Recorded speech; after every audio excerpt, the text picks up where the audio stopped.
shoot.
Hello, everyone. And Bridget, I'm so sorry. I completely forgot to send you the link.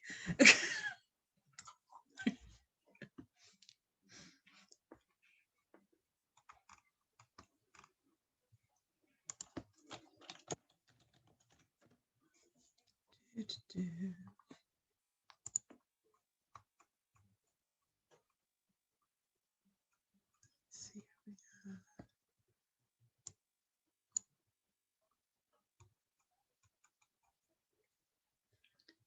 12, got 9.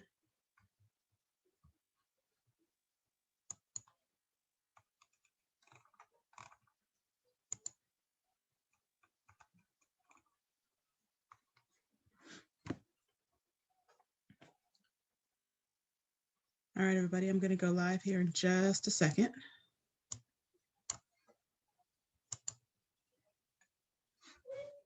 Everyone's so quiet today.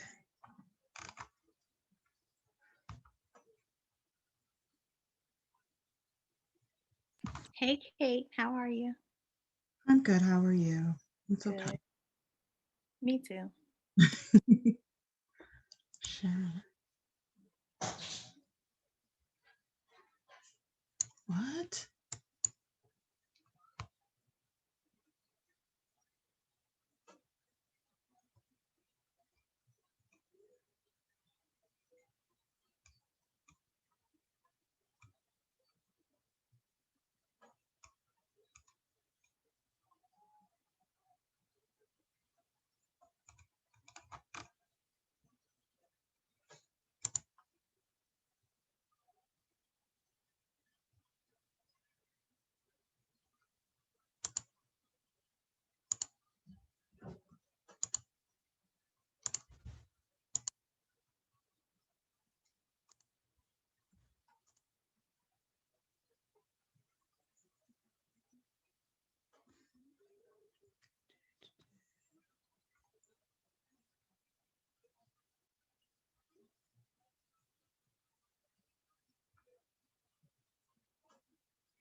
Does anyone here understand coding language? No.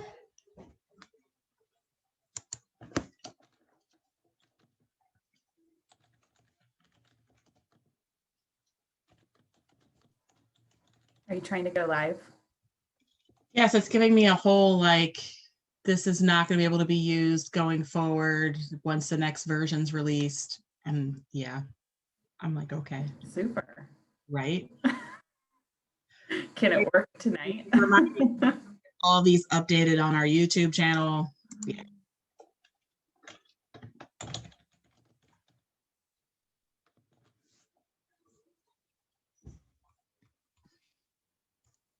Kate, I'm always just having so much like major jealousy over all of your artwork. That's all the kid. I would love to take credit for, no, I have no artistic skill whatsoever. I'm constantly getting, I got this today. You guys will appreciate this. Oh, Valentine. She made it. She's discovered a stapler. We're out of staples now.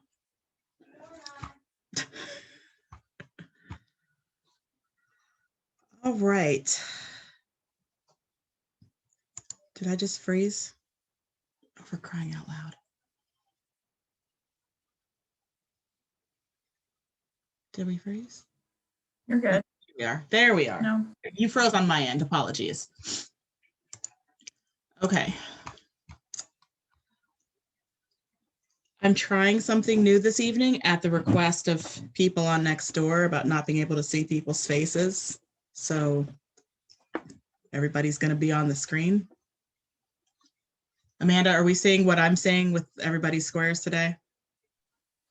Yes, I can confirm on Facebook. I'm seeing all the squares for the panelist Okay. video on. All right. We've got 13 people in attendance. Alex, Ann, Anna, Bill, Bob, Daniel, Dave, Elise, Glenn, Jennifer, Nicole, Sarah, Sophia. Hello, everyone. Thanks for joining us this evening. Thanks to everybody that's joining us on Facebook live stream. Thanks to all of our panelists today. We are short a couple of people. Charlie, our vice president, is not able to be here with us this evening. Bob and Liz are here. Hi, Bob and Liz. Thank you.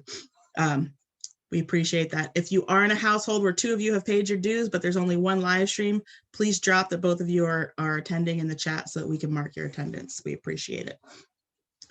I'm going to go ahead and call the meeting to order. Yay. So welcome to the February 17th, 18th, I messed up on the agenda, the February 18th general body meeting.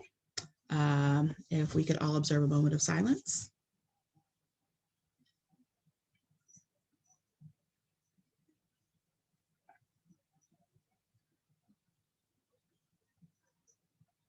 And with that, our thoughts and prayers are with all those that are dealing with all of the ice that they're unaccustomed to and snow in Texas. So I myself have friends and family out in Texas, and we wish them to get their power back on as quickly as possible. We'll go ahead and do the Pledge of Allegiance now. And I think I've frozen.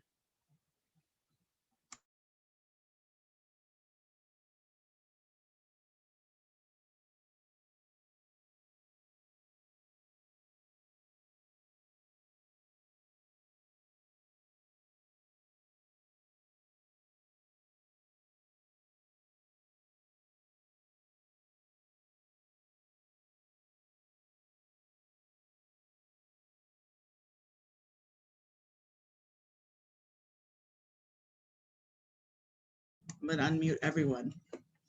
I don't know what I would do without Amanda most days. She keeps me sane. If you join me in the Pledge of Allegiance, I pledge allegiance to the flag of the United States of America and to the republic for which it stands, one nation, under God, indivisible, with liberty and justice for all. Thank you. I'm going to turn it over to Amanda, who's going to give us our virtual meeting notes and updates. Go ahead. Hey guys, and hey to the cutie behind Kate. I see your dog sitting back there. So just really quickly, for those of you that haven't joined us before on Zoom, we just ask that you take control.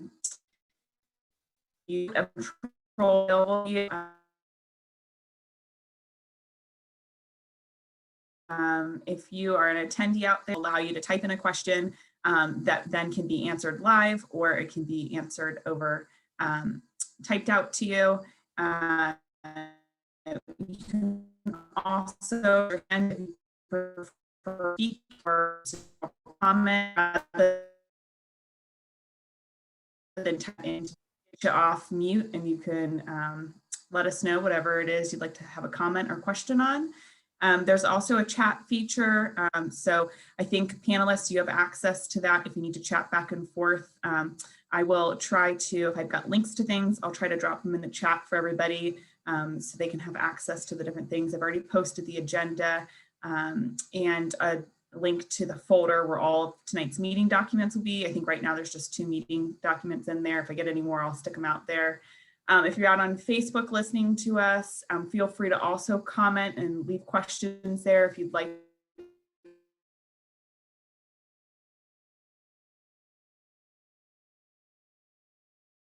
Them into the chat. So we'll try to circle back and answer any questions that get out there on Facebook. I think that's it now. It's kind of scary. But yeah.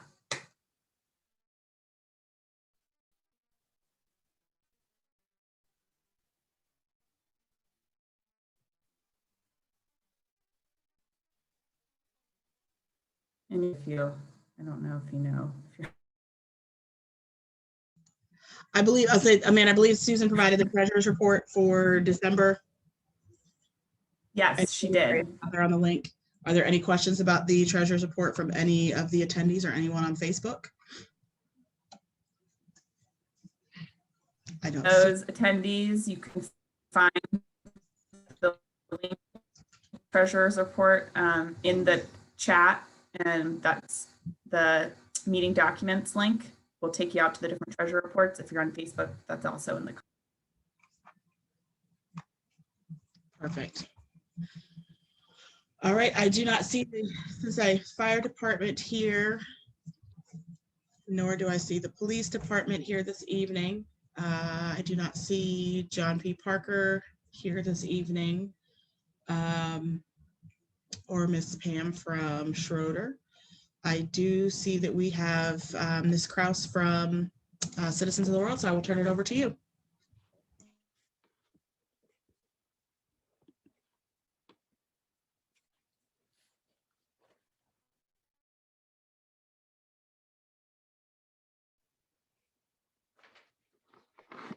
Hey, Kate, did you turn it over to me? I wasn't sure. To you or Amy. Okay, perfect. Sorry about that. Kennedy Jenkins from Citizens of the World. We just have a couple of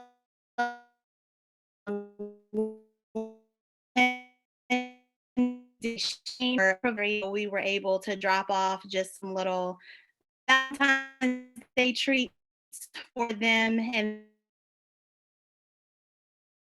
publicity on our social media where people could nominate their favorite daycare worker.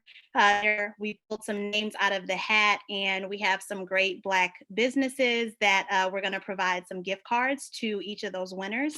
So we had Tiny Steps, who is winning a gift card to Opulent Skin, which provides facials. We have Red Brick, who's winning a gift card to Millie's Place. And then we have Children's Home, which is winning a gift card to Cream and Sugar Coffee. So that went really well. The weather did prevent us from dropping off all of our Valentine's Day treats. So Amy and I are in the process of finishing the delivery of those this week.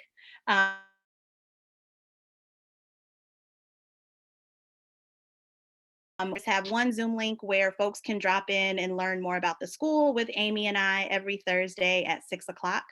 So feel free to join us if you want to learn more or have any of your questions asked. And I will pass it to Amy to share an update about our play dates with the principal. So we have been offering some play dates at 1 o'clock in our parking lot to invite families from the community to come and learn and do some outside learning. The snow, however, has gotten in the way since our parking lot is a little snowy. So I'm going to drive over tomorrow to see if we can get in there for this Saturday. But if February doesn't work out in this unusual weather, we'll reschedule those for March so that we can do some outdoor learning in our community. And we invite anybody. Our target audience is age maybe 3 to 7 or 8. But we'd love to have anybody bring their children out and do some learning with us. So thank you.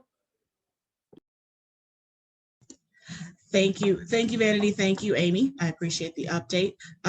Captain Pettis, you are right on time. If you're ready, I'm going to go ahead and turn it over to you. Yes, ma'am. I guess I'm late, but I'm always on time. I don't know if I have my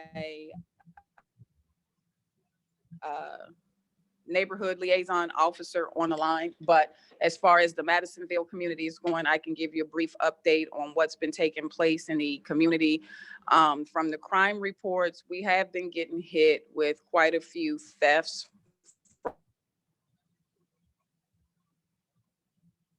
from driving the crime in Madisonville. What I have done to address that issue is I've had my neighborhood liaison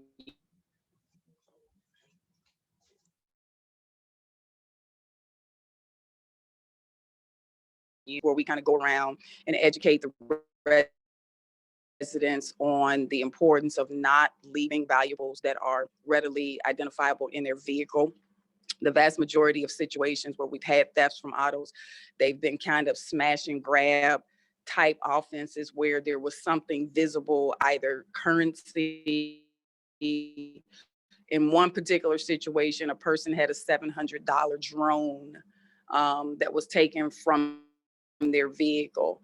So we've been doing kind of a public relations residents on the importance of not leaving the valuables in their vehicles. And as you probably can imagine, that's one of the crimes where the victim actually has the most control over whether or not they are a target of that particular crime. But other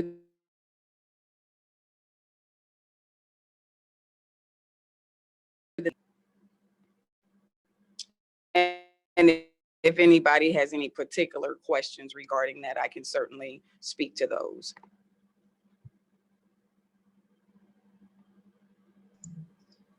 Amanda, were there any questions for Captain Pettis online or in the chat? Let me see if there are any hands raised. I do not see anything. All right. Well, we appreciate the And I will definitely also post, I think,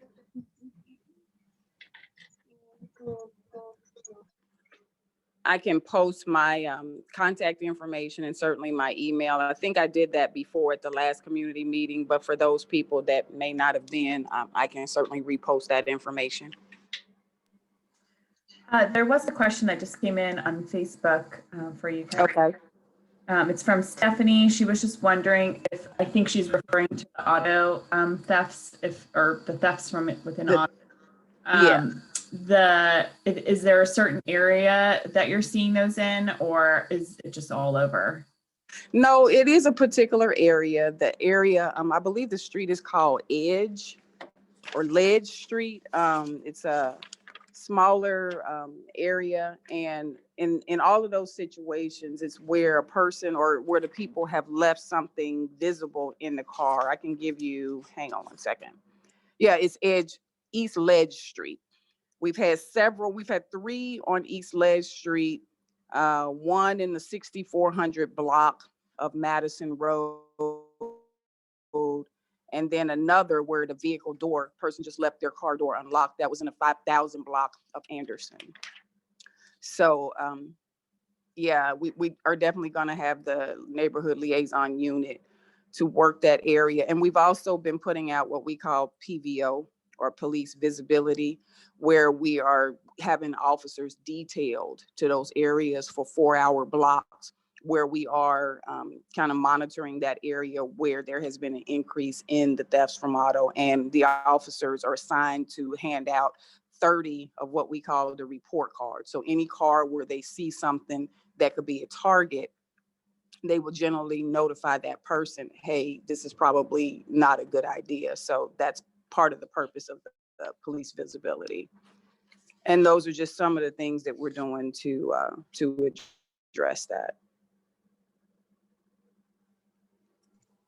That's awesome. Having gotten one of those police visibility postcards, it is the most terrifying 30 seconds of your life, because you think you've gotten a ticket and then you realize that your car could have been broken into. So it's like that relief of no ticket, but also let me take everything off my seats going forward. So that's good to hear, and I'm happy we're going to have those out there. Thank you for that. Amanda, were there any other questions online? It just kind of shocks you into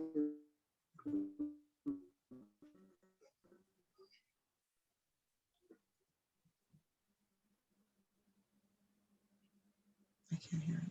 There's from any of the people that that have been doing that, they've been apprehended at all, or if we've been able to catch anyone? Well, we are actually following up on one lead. One particular situation, there was tracks in the snow where someone followed the snow tracks. It led to a vacant apartment or a vacant house and there was someone in the house. So we do have I guess, a person of interest or a suspect that was within the vicinity of where some of these thefts from auto were occurring. So the detective is currently working that lead. So we do have some indication and may have some follow-up additional information at the next community meeting. So we're hoping to close at least some of those. That's great. Any other questions online or in the chat this evening, Amanda, for Captain Pettis? There's a question about the Agape fire from the arsonite that happened there. They're wondering if the arsonist was caught.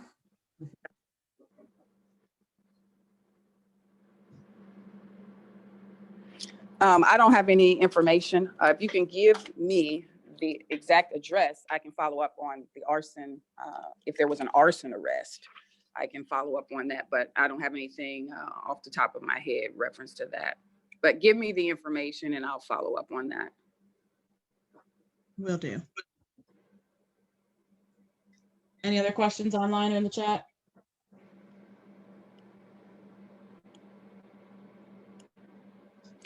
Yeah, I'm sorry. There is on Facebook. Sorry, I was just trying to two screens trying to bounce it all out over here. There's a question about break-ins that happened on Pretense. Are you aware of those? And if information you can give us on that? Can you repeat the street? I didn't hear the location. Prentice. There were a couple of break-ins right at the corner of Prentice and Wetzel. And I know I believe video was provided to CPD, but I don't know how useful it was. It was, from my perspective, it's difficult to see face. I don't know how useful if CPD was able to do anything with it. I do have a location for burglaries. None of them were on Pretense. I have 2719 Madison Road, 4613 Marburg. I have 2115 Beachmont, 6021 Desmond. So those are the only locations that I have. I mean, there could be video that was provided. That information just has not made its way to me as of this meeting. Okay. I'll follow up with you with those. But give me I think those were just within the I was going to say, if you can, if it was within the last few days, if you can email me the direct address, I can follow up with the detective, whoever is assigned that case. I suspect it just hasn't made its way to me if it was within the past few days. Okay. I will get that to you this evening, and as soon as you can get some answers, we'll post that an attachment to the meeting. That'd be great. Okay, perfect. Any other questions related to Cincinnati Police Department and crime stats? Nope. Awesome. Well, thank you very much, Captain, for joining us this evening. We appreciate all the work that both you and the officers continue to do for Madisonville. So thank you. Okay, you are quite welcome, Kate.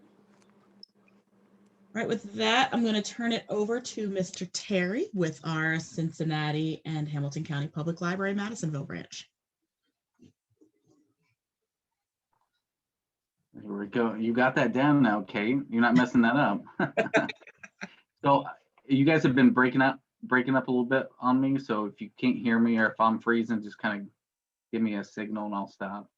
But yeah, I'm Terry, the manager of the Madisonville Branch Library. So I got just a few quick updates. The first one, I think the more important and high interest, is update on the lease. As you guys know, the Madisonville Branch Library will be relocating to phase 3 of the Madison and Wetzel development. Looking at the looks like occupancy estimated about spring, maybe late spring 2022, and ideally like 100 days after completion. And we will be, as a reminder, at the corner of Prentice and Wetzel Avenue. So literally will be right across the street, not even 30, 40 feet away from where we currently reside. So hopefully it won't be too much of an inconvenience for people that walk here. And then the square feet, it's still between 8,000 and 10,000 square feet. I did recently see an Ackerman article that they released. When was it? Last week? And I think it mentioned 9,000 square feet. So at least we're looking at the higher end of that. And I will note it is double the public space of what we currently have now. So we're really excited, at least for more space for, you know, the after school crowd to kind of spread out, and then also be able to provide potential computer labs and whatnot for the community. So I'm so excited about that. Update on the parking. So right now we got 8 dedicated parking spots in the lot behind the building. I know previously it was discussed maybe on the side on Prentice Road. For now, I've been told that we have 8 spots behind the building.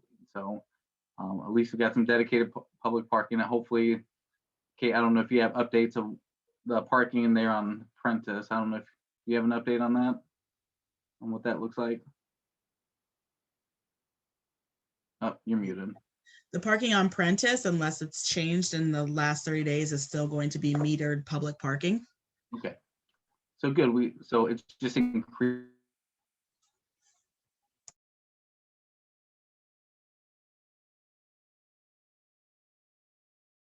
Including 2 5-year renewal options in that. And then also another option for us to purchase the space at market value within that 7.5 to 9.5 year time frame. So we got some time to see if this space works, and if so, really look at being there long term in this space. We recently announced that so the library has selected the architect and the construction firm. So the architect behind it will be GBBN Architect out of Cincinnati, and the Megan Construction out of Cincinnati as well. So GBBN is also currently working on the new Deer Park branch library, which will be held. It's going to be in the old, the same shopping center. If you know where Deer Park is, it's the old TJ Maxx space. So much bigger space. I want to say it's around 30,000 square feet. So it'll be the biggest library in Cincinnati for us. And then Megan Construction, they are the ones working on the Walnut Hills kind of expansion project they got going on. And just a little tidbit, Price Hill, it's the first big renovation project and expansion we've been doing. And they're looking to potentially open up that space next month sometime. So stay tuned. It'd be exciting to see what they do with a Carnegie building, kind of modernizing that space. So I know it's going to be a great space, and the community is very much looking forward to that. So it'll at least give you some insight of what sort of what the space is the library is looking at creating. So with that in mind, there'll be a lot of opportunities this year coming up for community engagement. We've had, I think, 2 or 3 listening sessions, but that's only the beginning. When we start that designing phase, we really want some more concrete feedback on what you guys want out of your new library. So we'll make sure that you guys are aware of that, Kate, and I know Amanda will help get the word out. So we really make sure everybody's voice here in Madisonville. So another quick update. I don't know if Indy will mention it a little later, but the library will be partnering with the Education Committee and Schroeder High School to support their credit recovery program for seniors during the summer, it looks like, to really help ensure that those kids are able to graduate on time. So looking forward to that. And then just another reminder that we're providing free meals for the youth Mondays from 3 to 5. Participation is sort of waned a little bit, so I don't know if the cold weather has prevented people from coming out, but just a reminder that parents can come in without their kids and pick up the meals. And each meal box comes with 7 dinner meals and 7 snacks. So just another food resource here in the community. Any questions? I know that was a lot spewed out there.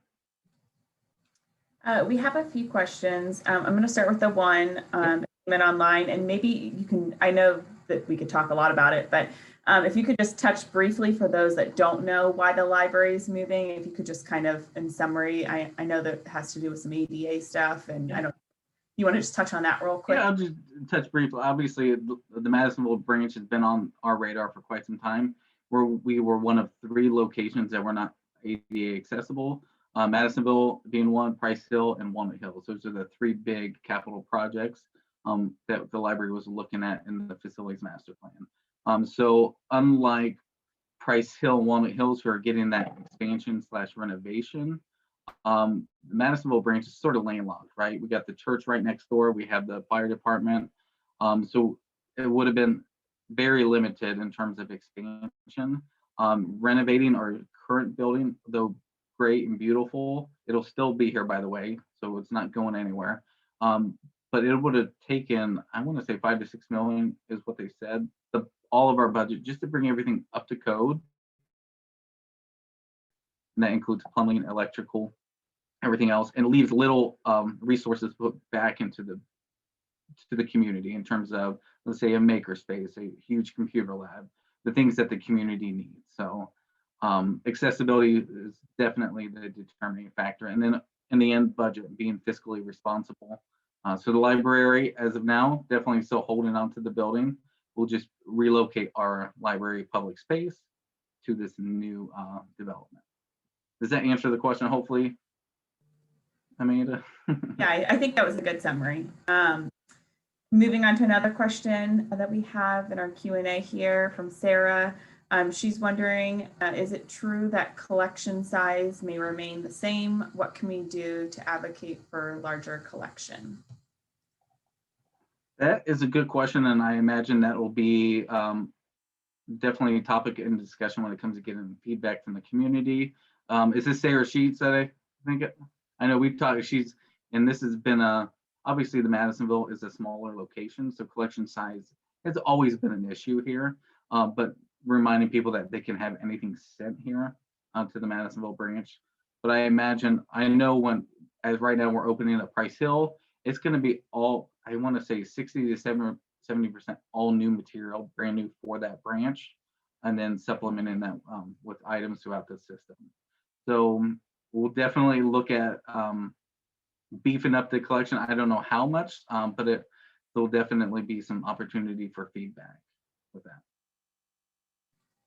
Thank you. And we did have one follow-up question come on Facebook regarding the current location.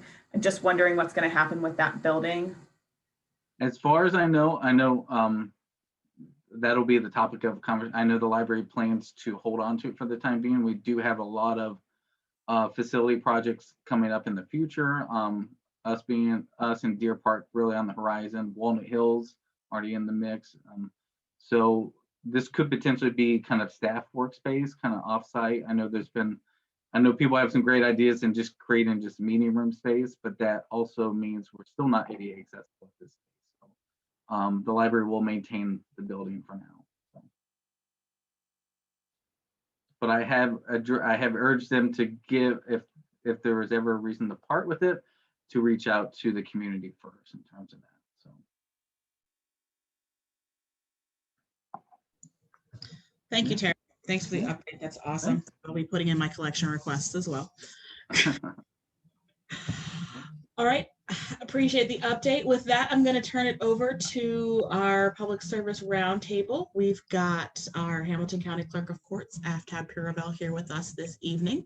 He's going to tell us about some of the things that are coming up with the Clerk of Courts in terms of policy changes and anything else he wants to share with us this evening. The floor is yours, sir. Thank you so much, Madam President. I appreciate it.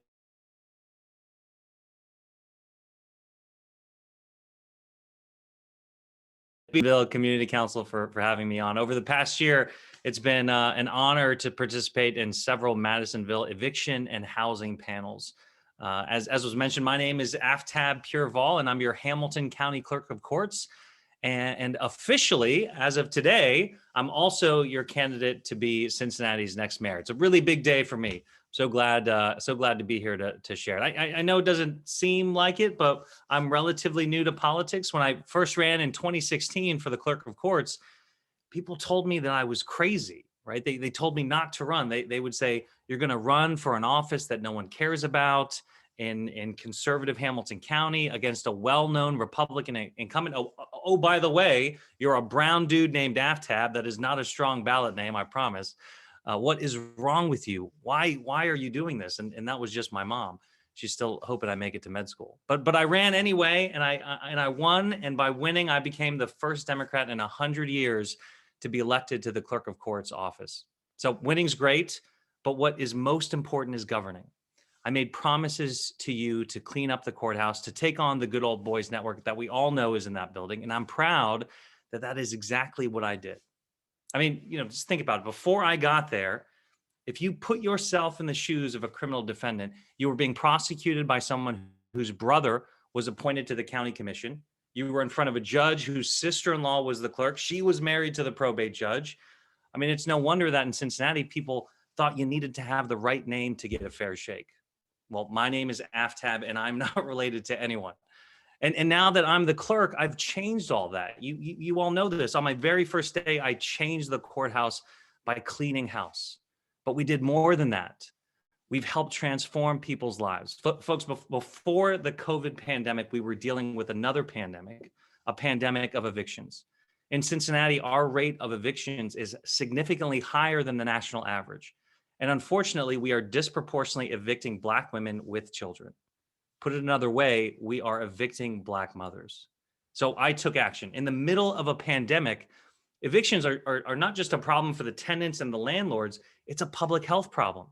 Because when public health officials are telling you to stay home, well, if you don't have a home, then that's a problem for all of us. So my office and I took action immediately. We launched an eviction help center right in the courthouse where anyone could go who could not afford an attorney to get the legal help to stay in their homes. And the results have been incredible. We've connected hundreds of people with lawyers. We've connected them with emergency rental assistance funds to help folks avoid going homeless and instead staying in their homes. But the pandemic continues to rage. And unfortunately, the CDC moratorium on evictions ends this March. So what we're all worried about is that all of the evictions that have been pending, or all of the evictions that we've just been kicking the can down the road month after month after month, all of those roosters are coming to hatch in March. So what we're worried about is just an avalanche of evictions. So I'm giving you all a sneak peek, but mid-March, my office will be rolling out several initiatives to try and mitigate this cliff of evictions. And they include a newly designed summons to more quickly connect folks in need with help to that help. It also includes a new eviction prevention website that is the most comprehensive and intuitive self-help website in the country. I know this because we partnered with Stanford. Yes, that's Stanford University on this website, and it is cutting edge. I'm really excited about it. And finally, we're launching online mediation services for landlords and tenants to encourage them to work out a compromise. Most of the time, it's a minor issue that's causing these evictions. So this mediation program will hopefully help encourage people to work out a compromise instead of going through litigation. So in my time in the clerk's office, I've tried to change the culture of corruption and launch policies that impact people's everyday lives. And guys, that's exactly what City Hall needs. I've got private sector experience from my time at P&G and a track record of improving government services to succeed as your next mayor. And gosh, guys, we need it. I don't have to tell you, but we are hurting. It's been a historic year, unfortunately, of COVID, corruption, and crime. And we need strong leadership in City Hall to lead our city out of COVID. We've got to come out swinging to create jobs, get our economy moving again, and get back some of what we've lost. But when we grow, we have to grow equitably so that all 52 neighborhoods share in that success, because quite frankly, right now, some are sharing more than others is quite an understatement. So what does that mean? Well, we've got to work hard to make sure that people who have lived in their homes for generations can continue to afford the neighborhoods that they helped build. And sure, that means not raising property taxes, but it also means getting these utilities under control. And we have to make sure that our public transportation services, that they're servicing all of us, and that they are efficient, reliable, and most important, fair. Listen, we just passed this incredible SORTA tax increase, but right now you can't get from Westwood to Madisonville without a bunch of exchanges and it taking all day. That crosstown service is so incredibly important. And as mayor, if I'm lucky enough to be elected, it'll be on me and on the new city council to ensure that the promises made for that new tax, that new bus system, comes into reality. It also includes making sure that communities that want bike lanes or more pedestrian-friendly sidewalks can get it. And oh my God, we've got to plow the damn streets. We've got to get back to basic services, to basics, so that we can all thrive. I don't want to take up too much more of your time, but listen, this is going to be hard, right? This is not going to be easy, but it should be hard. I like that it's hard. I think given my track record of experience, I'm uniquely situated to move us forward, not just for some of us, but for all of us. So again, my name is Aftab, and I humbly ask for your vote. Thank you so much for the time. Thank you, Aftab. We do have a couple of questions, but I would not be doing my job if I didn't say, like, literally the second you said bike lanes, Frank Henson joined us watching live. Many people know Frank Henson lived in Madisonville for years, and she was very instrumental in the entire Queen City bike scene. So hi, Frank, if you're watching, we miss you. We hope everything is well, working on the Frank, bike. I'm excited about the crown. This is going to be just a historic, groundbreaking inside the city bike loop that I'm just so excited about. We do have a question for you already. Great. Says, I'm probably going to read this wrong. Any connection with reforming do you have any connection with reforming the probate code? We had a deal with the Guardian issue of the years, and it's been a nightmare. So any involvement? I've heard a lot of complaints about probate court. You know, unfortunately, no. The clerk I am responsible for common pleas, municipal court, court of appeals, domestic relations. The two courts that I have it's not within my purview are probate court and juvenile court. And I hear, more, I'll say constructive feedback about those courts than a lot. My priority as the clerk of courts, listen, I'm self-aware about this. Clerks is not the sexiest position in the world. I get it, right? It's a pretty bureaucratic position. But I'm proud of the fact that I've made it relevant to people's lives by trying to even the playing field, launching a brand new website that's mobile friendly, the first website update in over 20 years. I mean, Al Gore conceived of the internet. We put up our website and then we didn't touch it until I was elected. So leading with innovation, improving basic services, that's certainly been my MO. But unfortunately, I haven't been able to do that in probate court. Can you give an update on the housing court with respect to property assessments due to condition? Yeah, so the housing docket we have right now, it's important to know, is not a housing court. It is a municipal court judge that is assigned to hearing housing issues within the city. It's not a housing court. What I have been advocating for, and what I will continue to advocate for as mayor, is a comprehensive housing court to deal with these issues that continue to come up and deal with it in a way that builds communities rather than punishes. And the good news is, this is not a unique idea. We don't have to recreate the wheel. Cleveland of all places, Cleveland has the best in class, leading the nation housing court. And so what does that mean? Instead of just coming to court and getting punished, the housing court in Cleveland has wraparound services. They have social workers, they have housing.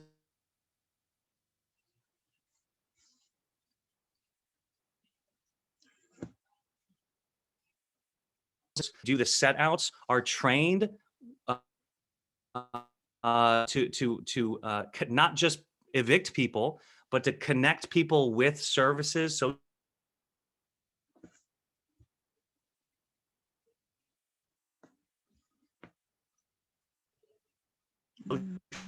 social service they're being is that an eviction on your record is almost a criminal. On your record prevents you from getting stable housing moving forward. And that has catastrophic results long term. So what this housing court does in Cleveland, which is what I want to do here, and I'll be advocating, continue to do that as mayor, is to put a time frame on sealing certain evictions if the tenant qualifies under certain elements. That small policy change can be transformative, allowing someone to move on from maybe a troubling past into something much more stable and consistent. Here's the challenge though, guys. I can't do this alone as mayor. I've got to convince the common pleas court, the judges on the common pleas court, that these reforms are necessary. housing court is necessary in Hamilton County. It's going to be a challenge, but I think we're up for it. Oh, Madam President, you're on mute. Sorry. Thank you. I do that a lot to myself. You got a lot of questions. I'm curious about this is not me, this is someone else asking. I'm curious as to your thoughts on the relationship between the mayor's office and developers. What can we expect to change in terms of how developers exert power over neighborhoods through our elected officials?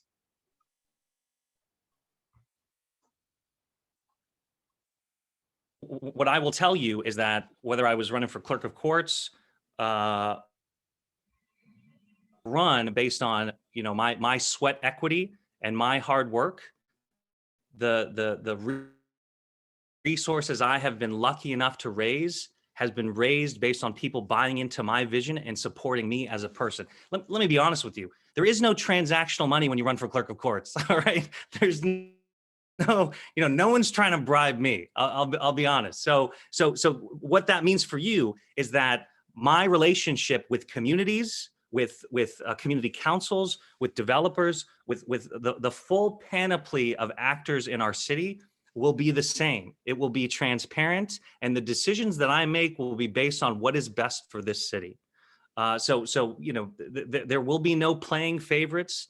The only favorites will be what is best for all of us moving this city forward. I can definitely commit to that. Thank you. Got a question from Anna. If mayor, would you make it easier to fix sidewalks? Madisonville needs sidewalk improvements, but residents can't necessarily pay for them, and the city will tax you if they fix them. How do we make our community more accessible? Absolutely. Thank you so much for that question, Anna. Communities want to be walking friendly. They want to be pedestrian friendly. Here's the challenge that we have. The city budget is not big enough to do all of the things that we want to do, right? It's just not big enough. So where do we find this money? We're not taxing property. We're not doing property taxes because property taxes are through the roof already. And we've already taxed that to the hilt. What we have to do is get creative about new streams of revenue. And to pay for things like sidewalks. Here's one of them. I don't know if people know this, but Cincinnati owns the railroad between Cincinnati and Chattanooga. We own that railroad. And that lease is coming up pretty soon. And so it'll be my priority to strongly renegotiate that lease to try and create more dollars to achieve these equitable needs, like walking, like making our communities more pedestrian friendly. In addition, another, you know, pot of money that I'm hoping to get is public-private partnerships. Listen, 3CDC, it's not perfect, right? Absolutely not. But using that model of a public-private partnership, using the vast resources that exist here in Cincinnati due to the Fortune 500 companies, partnering with them, not on naked development, but I think in order to recruit the best and the brightest to Cincinnati, in order to work in these places, they're gonna want to create communities that are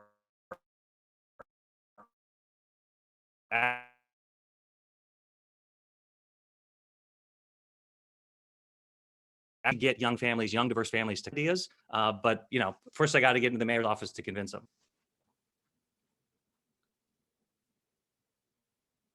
Muted again. Great questions. You're on mute again. I'm sorry. It's okay. As a candidate for mayor, what are your plans for low-income families, and not affordable income, but low-income families who can remain in neighborhoods that are upcoming with all the apartment buildings that are those that are not making affordable income can live in and are forced to move out? It's a loaded question. Could you repeat the question? I'm sorry, I only got the last part of it.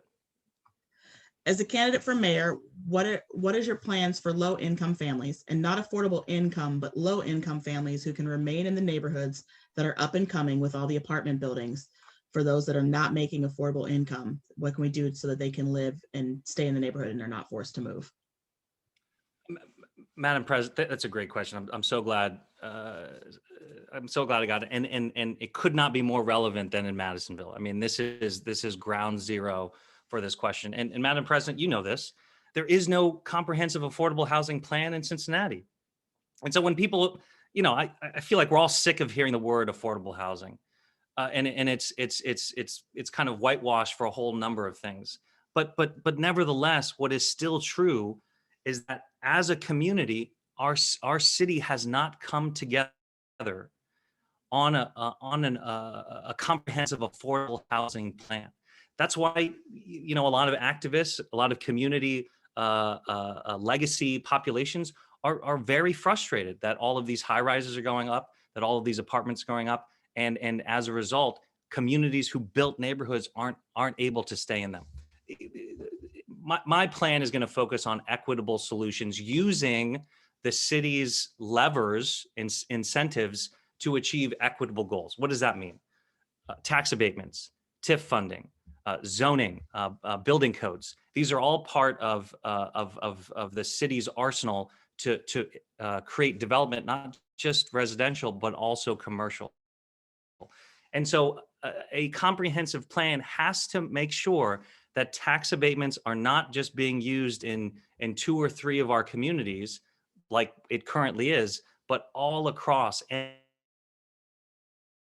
community benefits, including affordable housing, including getting rid of surface lots, any number of things. So that is the only way we're going to ensure that we protect legacy neighborhoods and legacy residents, and also continue to grow as a city.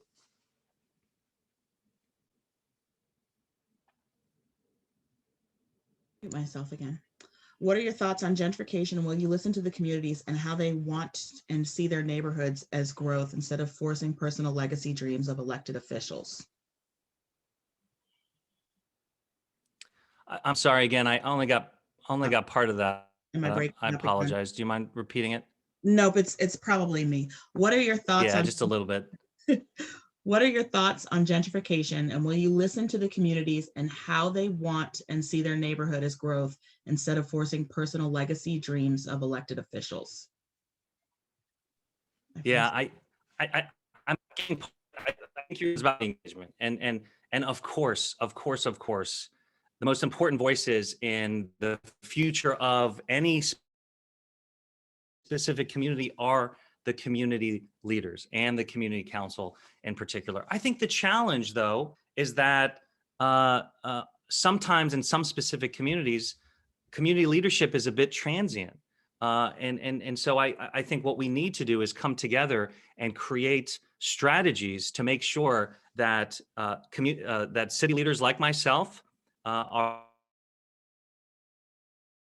obviously at the table and listening, but that also community leaders are empowered to provide the feedback consistently and throughout the life of a project. And if we can create, instead of creating barriers, if we can take down those barriers and create that common ground and that common table, I think we can avoid some of the challenges and miscommunications that I've seen all over the city. So absolutely prioritizing community engagement will continue to be a focus of mine. And that's not just true in the mayor, that's true for the clerk of court's office. I mean, the clerk of courts is pretty specific, but I've tried my best, including doing Madisonville panel, eviction and housing, being all over the county, talking to people about the CDC moratorium. I've tried to be visible and to be out within the community, listening and learning from the community, but also sharing my vision about evictions and the information available, because it can be very confusing. So long story short, it's not something that I'm just promising, it's something that I'm actually living out today.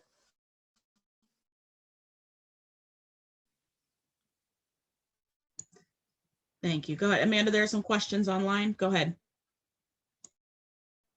Yes, we've got some questions on Facebook. Will there be any change to the eviction law, as in getting them removed from people's records?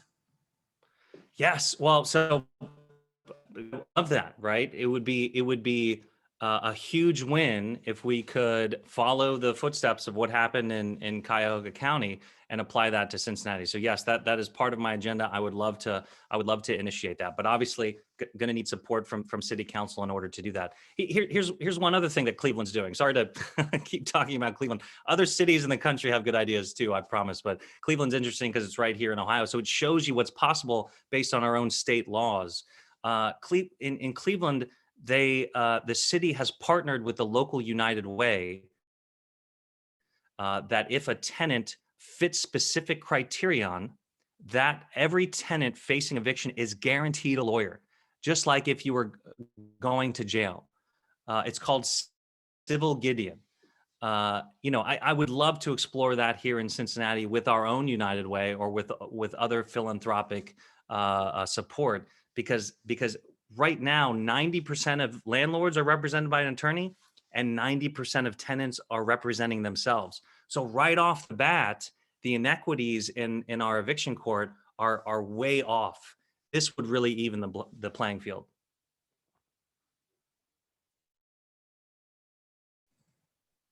I'm taking your whole meeting here. I'm sorry about that. No, you're fine. We have a few more questions on Facebook here. Do you support the charter amendment to fund? Yeah, so the charter amendment, I guess, submitted their petitions. I'll be honest, Amanda, I have not taken a look at the full language. Of course, I support funding the Affordable Housing Trust Fund, but I'm sorry to punt on this, but I just need to study the issue a little bit more.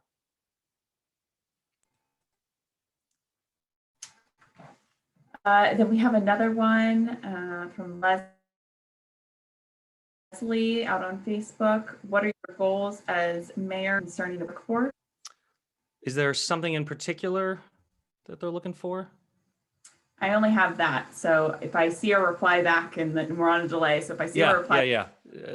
Sorry about the follow. The park board is interesting in that it is, as a governing body separate from council and the mayor. And so, obviously I can make appointments to it, but what is interesting is that it's almost an autonomous organization within city government. But I think it would take a charter amendment to change that.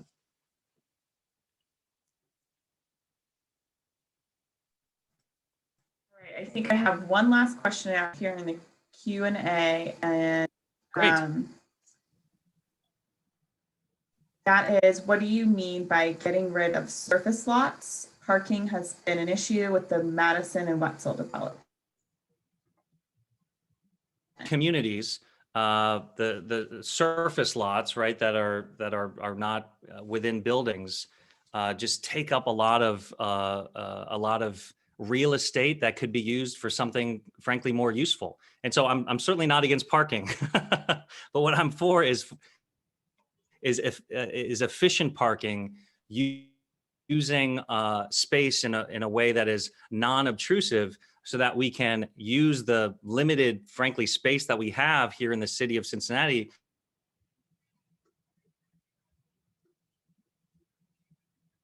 Thank you so much for the questions. That was the gauntlet.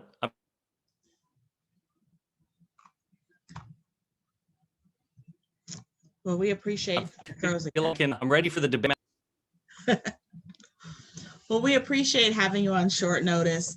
Something to note on Facebook. Stephanie actually asked, will all 9 people running for mayor be granted this opportunity to talk in Madisonville? She said just make a note of it because it was very informative. So, and it absolutely was, both from the clerk of court's perspective as well as a candidate for mayor. We welcome anyone that is running for office to speak. This was actually a last minute late ad. And again, I appreciate your time. Councilman Mann was actually scheduled to be here this evening. He had a conflict, and I'd had a meeting with Mr. Pureval the day before and said, hey, short notice. I know you've got some things coming up with clerk of courts and some policy changes. Can you talk to those? So this was a perfect segue, and I appreciate it. And we appreciate the work that you've been doing with the clerk of courts. Again, thank you again for earlier this year stepping in and assisting with our housing forum as well. It's been always a pleasure to have you on. So thank you very much. And with that, we're going to segue into our state representative, Ms. Bridget Kelly. Bridget, did I freeze you? Oh, okay. No, you're all good. You're perfect. I'm just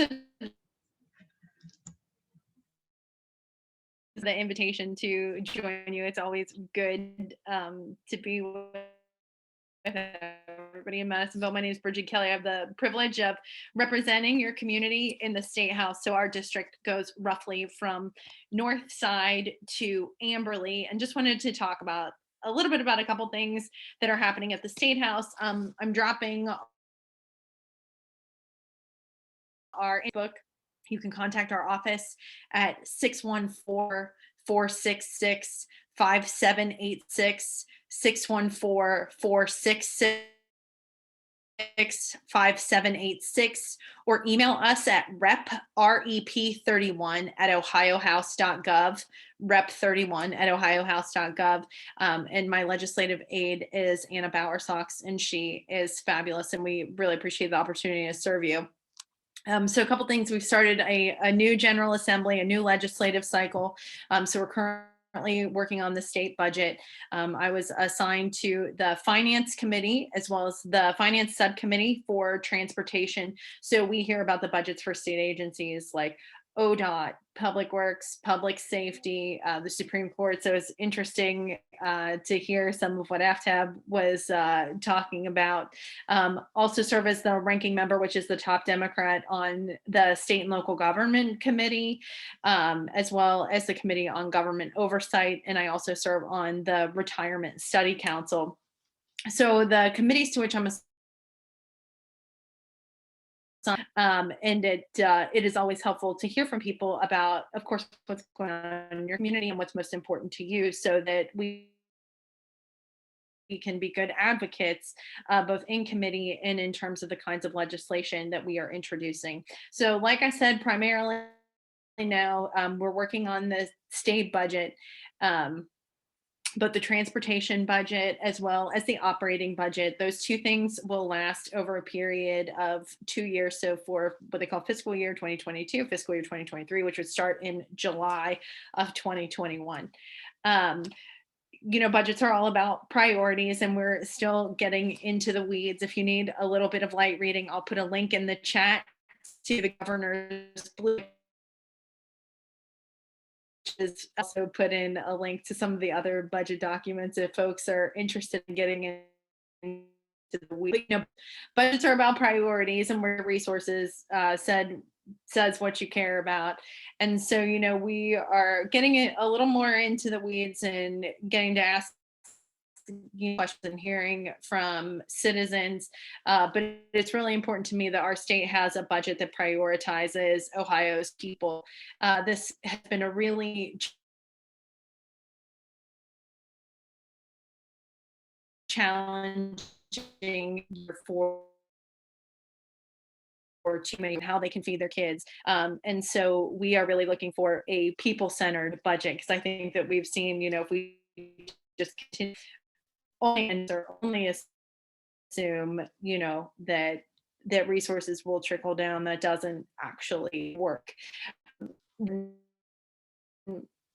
And I'm glad that we were having some of this conversation previously. Access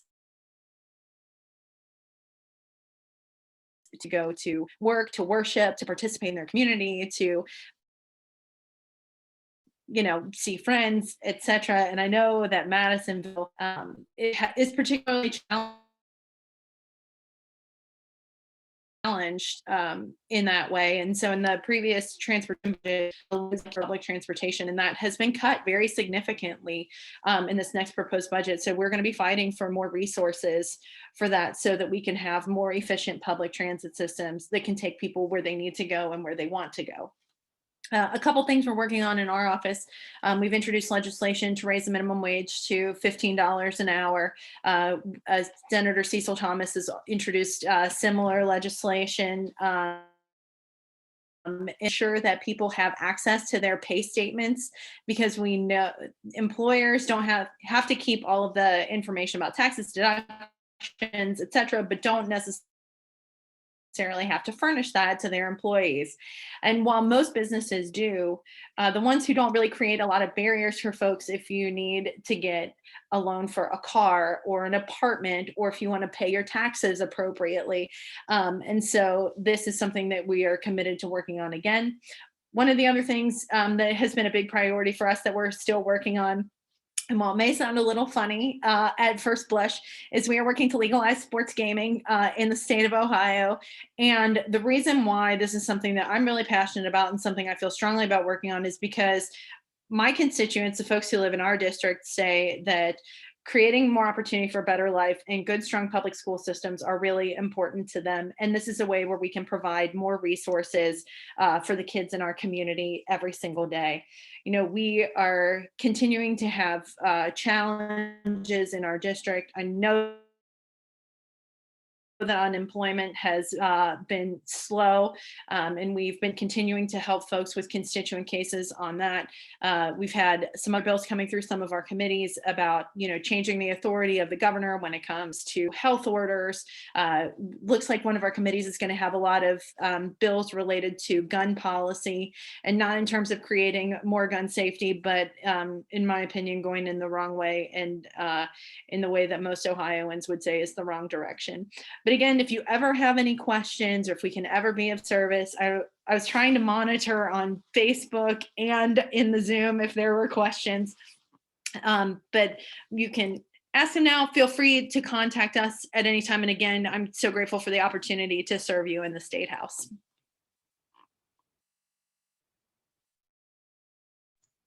Thank you so much, Bridget. I appreciate it. Amanda, were there any questions online? I don't see any in our chat immediately.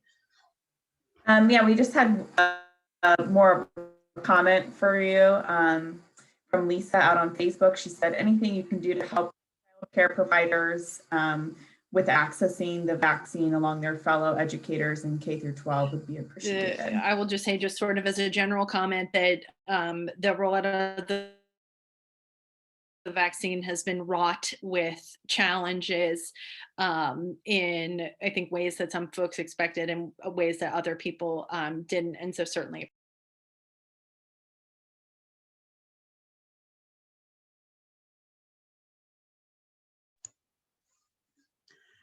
For Bridget, can you talk more about the gun laws being proposed? Any progress on passing red flag laws? Sure. Thank you for that question. No progress on passing red flag laws. Typically, the Ohio State House moves in the other direction. And I mean, I will say this, you know, not as a matter of politics necessarily.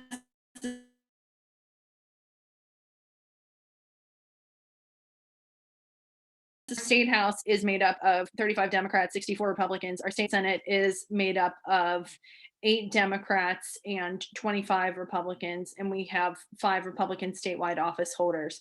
And I say that because it's typically incredibly difficult to advance any sort of gun safety legislation. And I believe Senator Thomas is getting ready to introduce a whole host of common sense gun safety bills at some point, either tomorrow or at the beginning of next week. Some of the bills that are coming through our committee, one, the Ohio legislature passed a stand your ground law last General Assembly. In my committee, we have a bill to reverse that, which is something that I definitely support. It has not had a hearing yet. We have a bill that would change the duty to notify law enforcement officers if someone is a concealed carry holder and is carrying a weapon. So right now, if you're a concealed carry permit holder, you get pulled over, you're supposed to tell a law enforcement officer that you have a firearm on you for your own safety as well as for the safety of that officer. The proposed bill would do away with that. It's been introduced previously. The law enforcement community does have a lot of concerns about that. So that has been reintroduced. I think it is likely that permitless carry will be reintroduced again. But Representative Jessica Miranda and I are also reintroducing a safe storage law, so that it basically says if you have a firearm in your household and minors can reasonably have access to it, it needs to be responsibly stored or locked up. And it would also offer a tax credit to purchase something that would render your firearm unusable unless it's for an authorized user. And this is just because we are seeing kids all across the country getting their hands on firearms, whether it's in a purse, a desk drawer, underneath a bed. just because they're not secured. And so that is something that we think is very reasonable and very common sense. And so we're looking forward to reintroducing that again.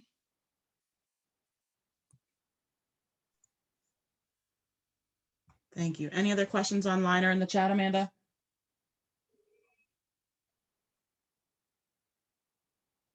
Nope. All right. Well, Ms. Bridget, thank you so very much for joining us. We appreciate it. Thank you for having me. It's always good to be with Absolutely. Anytime. All righty. And with that, Amanda, ping me if I start to freeze again. I don't know what's going on with my connection today. With that, I'm going to go ahead and move into our board reports this evening. I've got a staff announcement for our couple of staff announcements. Susan Harper has officially taken over as treasurer. So if you have any treasurer questions, no longer ask Joan Willis. Joan Willis is still going to be staying on as our beautification chair. But Susan is now our go-to for all things regarding money. We still have open positions for recording and correspondence secretaries. So if you're interested in taking notes, please happily sign up. Contact myself or Charlie Foster, our vice president. We still do have an open position for Madisonville Cares. And we currently have we'll call it an open position for housing. Our housing chair, Tess Warner Lewis, has taken a sabbatical for the time being. She's going to be helping out with a couple other projects with a couple other committees. So that is all for our staffing announcements for Community Council. For ongoing development updates, there's been some traffic and some conversation and questions back and forth about what's going on, some safety concerns with the Jameson development at the corner of Madison and Stewart. I've been notified of those by both residents, had a chance to talk to a couple of residents about their concerns about 2 weeks ago. Spoke also with Nick Lingenfelter with PLK in regards to those concerns. Those are being reviewed with building and zoning. We will hope to have more information. Just to clarify, if you haven't been following the couple of feeds on Nextdoor, there's some concerns about backfill behind the fence that was put up, as well as just some safety concerns in regards to general safety on the site. So those are currently being reviewed. As soon as we have more information on those, we will let everyone know. In terms of ongoing with phase 3 with Madison and Wetzel with Ackerman Group, you heard from Terry in regards to the coming construction for the library. So that's very exciting. We are still waiting on clarification from the city of Cincinnati in regards to the parking study. I attended Major Projects and Government just this week to discuss the initial request as well as what was presented. So as it stands right now, it's looking like it's going to be worked across most likely both Major Projects and the Neighborhoods Committee, which is chaired by Jan Michelle Lemon Kearney, Councilman Kearney. So as of right now, we're kind of still waiting. John Brzezina from DOTE is going to be taking the concerns that were raised at Major Projects and actually taking those back and reviewing those further. So I'm going to be following up with him next week to see where we stand and how we can move forward. I think it's been basically the mission of everybody involved to make sure that we have the parking concerns addressed. There have been some other individual property concerns addressed with Madison and Wetzel, as well as just the parking study, which is a huge piece of Madisonville because the parking study is going to affect not only that main 4-block radius, but also all of the other businesses stretching throughout our business corridor, which goes really all the way from our business district, goes from Ravenna all the way down to Camargo, and then goes a couple blocks either end on Wetzel. So having that parking study is going to allow us to pinpoint not only existing parking, but potential for other parking along further on down the lines. So we'll be looking at that. I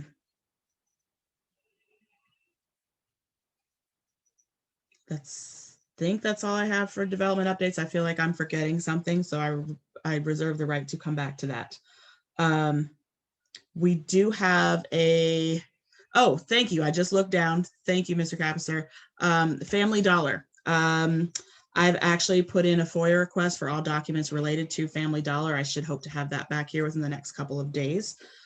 Still have not been able to get any types of definitive answers as to questions in regards to the lease, communication breakdowns, and potential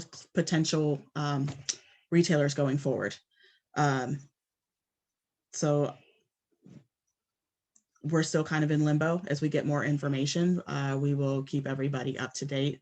I've had a couple of really good conversations in regards to finding permanent tenants for that space. However, as I've explained to people, it's not up to me. There's a leasing agent that is involved. I've directed those people to the leasing agents for further information. So we'll go from there. I know Family Dollar has been very appreciative of all the support they've gotten the last couple of weeks. They are still open. They do still have goods. Please continue to support them. You know, several of their employees are Madisonville residents themselves. So we want to continue to support our store as long as they're there. Committee reports, we do have a couple of updates. I'm going to first kick it off to Amanda with communications. She's got a quick update for us, and then we'll kick it off over to Carrie when Amanda's done. All right, hey guys. So just real quick, I think I've mentioned in the past few council meetings that we've had recently that we're working on a newsletter to come out this spring. So our goal is to produce 4 newsletters with Clerk and Business Chamber a year.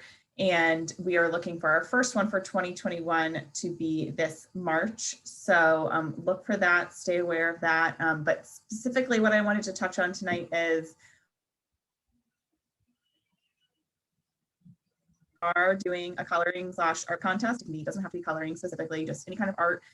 If you or your kids have a passion in that, just want to draw something, I have dropped the flyer in the link, and I'll send it out again in the chat and on Facebook. It gives more details there, but I just want to put that plug out there. We are going to be doing that, and hopefully that's something that we can do with each newsletter. So if you're not feeling inspired this newsletter, that's all right. We'll have it come back around. But if you know of anybody, or if you got kids that are, we really, really would love to see what you guys can do. Thanks, Amanda. Carrie, I'm going to kick it over to you for transportation update. All right, thank you. In my first full month as transportation chair, started off just getting caught up on old business. And I do have some updates from the previous requests with DOTE. I was told that they did get approval for a crosswalk on Madison in Wetzel and Row. That's that new 4-way stop, or relatively new 4-way stop. Haven't gotten specific details on when that'll happen. That's probably because it's just in the queue, and pavement markings need to have, the pavement needs to be of a certain temperature for it to actually stick. So that probably won't be until the spring. Also was told that the request for the speed humps on Settle between Erie and Row, so that's where the bridge is there, that had been approved. But again, no specific updates of when that would happen or what that would look like. And of the final requests that were previously submitted, they're going to try to put a crosswalk at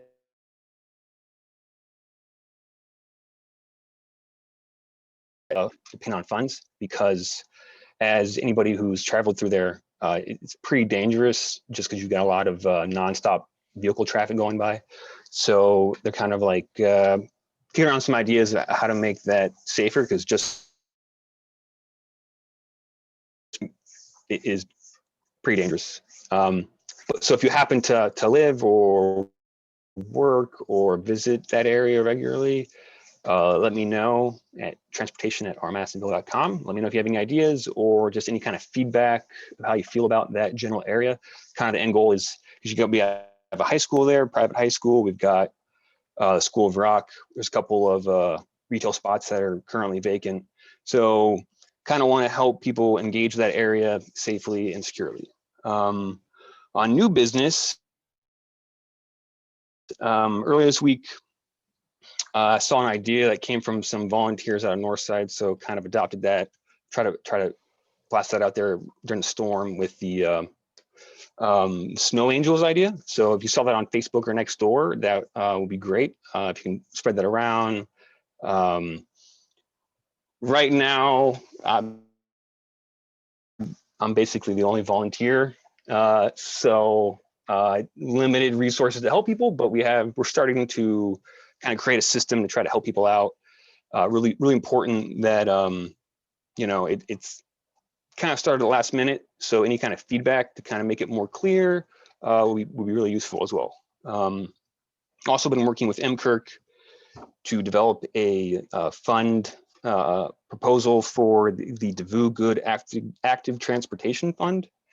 So that kind of is, they're trying to give money to help encourage people to safely walk and bike around neighborhoods.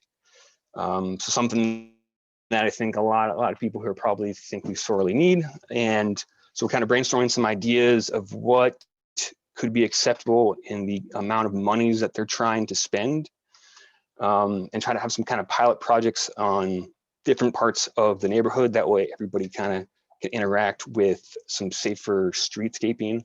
So kind of trying to have, so it's safer to cross the street to walk to school, or safer to walk towards the business district, or to Bee's Barbecue, right, which doesn't have any parking. So that's kind of we're going. If once again, if you have any suggestions, let me know. transportation@rmadisonville.com.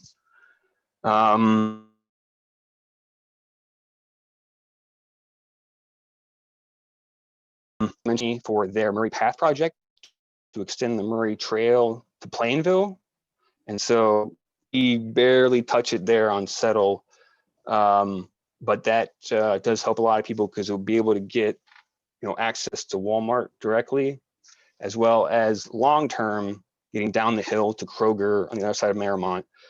That's the goal, is to extend that trail off-road all the way down there. This gives us access to Kroger as well as like 50 West, that whole shopping complex safely. Columbia Township has money for design drawings and engineering documents to get up the hill. So, but that's kind of more long.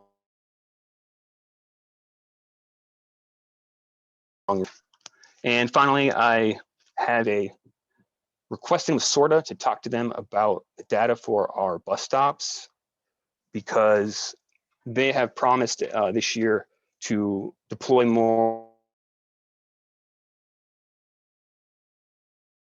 I wanted to get ahead of the game, find out which one of our bus stops are the most popular and line those and make sure we get some of that, as well as just, for future reference. And also wanted to talk to them about our bus routes, because we currently have 3 routes. The Reinventing Metro Plan is supposed to give us 2 more routes. And so just want to verify that those things are still in the working, because they've had like a pretty big turnover, both at the board and with personnel at their front office.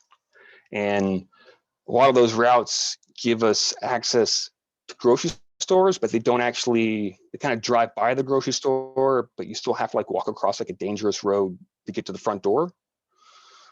So I kind of want to pressure them to see if it's possible to move the route just like a tad bit closer, just to make it more convenient for people who don't have access to a car to get to the grocery store. Yeah, so I think that's kind of everything.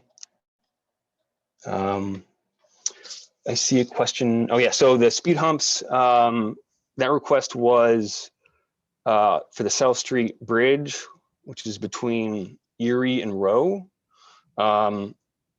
Have a history of some really bad collisions, as well as it's a pretty bad kind of blind spot for people who are driving through it. You do have a lot of people cutting through just to get to Rowe faster. And then you have the Little Duck Creek Trail back there. So it's kind of like that perfect storm. So that's why the request was put in for some speed humps down there to discourage people from just flying.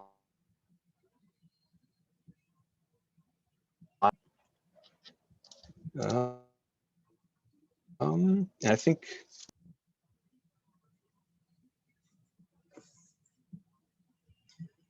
Amanda, were there any questions? Because Carrie gave a very robust report. Were there any other questions online or in the chat? That was awesome, Carrie. Yeah, thanks, Carrie. There was a comment. I think this gets brought up almost every meeting, and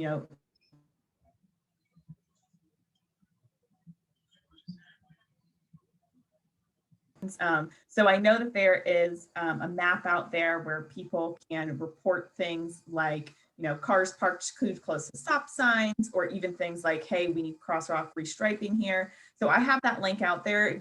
My question is, to kind of voice their concerns in traffic safety. Yeah, so far that's basically about it. So that feedback goes straight to DOTE for their Vision Zero work, although there is parking on there as well. So that is one feedback mechanism that they use as a metric. The other one, honestly, is the police department, because they're the ones that keep track of crash data. And that is crash data if it involves two cars hitting each other, a car hitting private property, a car hitting a person, the whole range of what you would consider a crash, right? So as that's really important. Crash data is basically the metric that so for like really good example is like, if the city wants to lower speed limit, they have to ask permission from ODOT, and you have to prove that it needs to be slower, that people need to drive slower. And that's one of the metric is like crash data is one of the biggest things. And that allows, so the city has to send like much faster and easier, right? So those are like the two biggest ways that their data so far. Yeah. Great, thank you. There was a question, who's responsible for shoveling sidewalks in the business district? I've seen multiple people having to walk in the street on Madison because of sidewalks being unpassable and safe. Madisonville's not the worst offender in the area. Apparently Kenwood is awful. Just curious. Just like with everything when it comes to the sidewalks, it's the responsibility of the property owner in front of that property to shovel the sidewalks, which again helps with the Snow Angel project. So if you can't shovel your sidewalk, if you need help shoveling your sidewalk, if you just want to pay someone to shovel your sidewalk, absolutely use the tool that we stole from Northside / Oakley / Carrie. How many other neighborhoods are using that tool right now? Yeah, that was the three that I was aware. And I think, Oakley kind of had the same problem we had, that we kind of like copied them last minute, right? And Northside, they already had like a group of like half a dozen volunteers lined up when they started it, right? So they already had like a small group to get the ball rolling, essentially. I will say that to add to the sidewalk and snows and stuff. So yeah, property owner, right, responsible, which is interesting when you have like technically like a corner, like that's public, that's city property. So unfortunately, when it comes to publicly owned sidewalks, the city's not going to come and clean off their own sidewalk, so like a crosswalk or what have you. So it is a monumental task, right? So it's difficult. Great work. Great work. If there's nothing else for Carrie, I'm going to kick it over to Indy. He's going to unmute himself. There you go. I unmuted, right? Cool. Hey, everyone. I'm Indy Akanak. I'm the education chair. So a couple things Terry mentioned in terms of the library in a partnership with Schroeder High School. I can't remember if I mentioned that in a previous community council meeting, but ultimately, this was the product of a grant application process from the State Department of Education. So Schroeder submitted a grant and John P. Parker submitted a grant. And basically they were grants aimed at creative ways of building nonprofit and school partnerships in order to address gaps in remote learning. So, if Schroeder and or Parker get the grants, that's awesome. And if they don't, I think that it's just provided a cool pathway, a cool template for how nonprofit organizations and schools can work together in order to come up with creative solutions to problems. One thing I will say too, though, and this is kind of the public pitch, is in general, a lot of these initiatives and these formal grant applications and whatever it happens to be, they all come from just individual people having individual ideas where they say, here's a situation with a community good, right? Education. And maybe we have one way to try and make the situation a little bit better, because we know that education in general has been really hard for young people and not so young people who have been involved and are impacted by disruptions to education through the pandemic. So all that goes to say is, if you ever have a random idea for something, please send it my way. And the one thing, maybe I'll give myself credit for other things sometimes, but the one thing I will give myself credit for in this case is I think that I'm a pretty good connector, right? So if there's different people in the community who are working towards different things, and you have an idea of how you can make one situation a little bit better when it comes to anyone accessing educational opportunities, seriously, please let me know. education@rmadisonville.com, and then we can figure out a way to work together. The other thing I wanted to put a plug out there for, so in our last education committee meeting, which again, ideas the merrier, because everyone is involved in education in some way. One cool idea that came out of there was essentially this idea that everybody has something to contribute. Everybody is an expert in some way. And if we really feel, in the way that adults say sometimes, that education never stops, you never stop learning, then we should actually really take advantage of that as a community and get to know each other, right? Get to know what different people in the neighborhood are good at and what they care about and what they like to talk about, because ultimately every single person here and in our neighborhood is an expert in some way. So I'm building out a scope and sequence right now, which is a fancy teacher word for a schedule.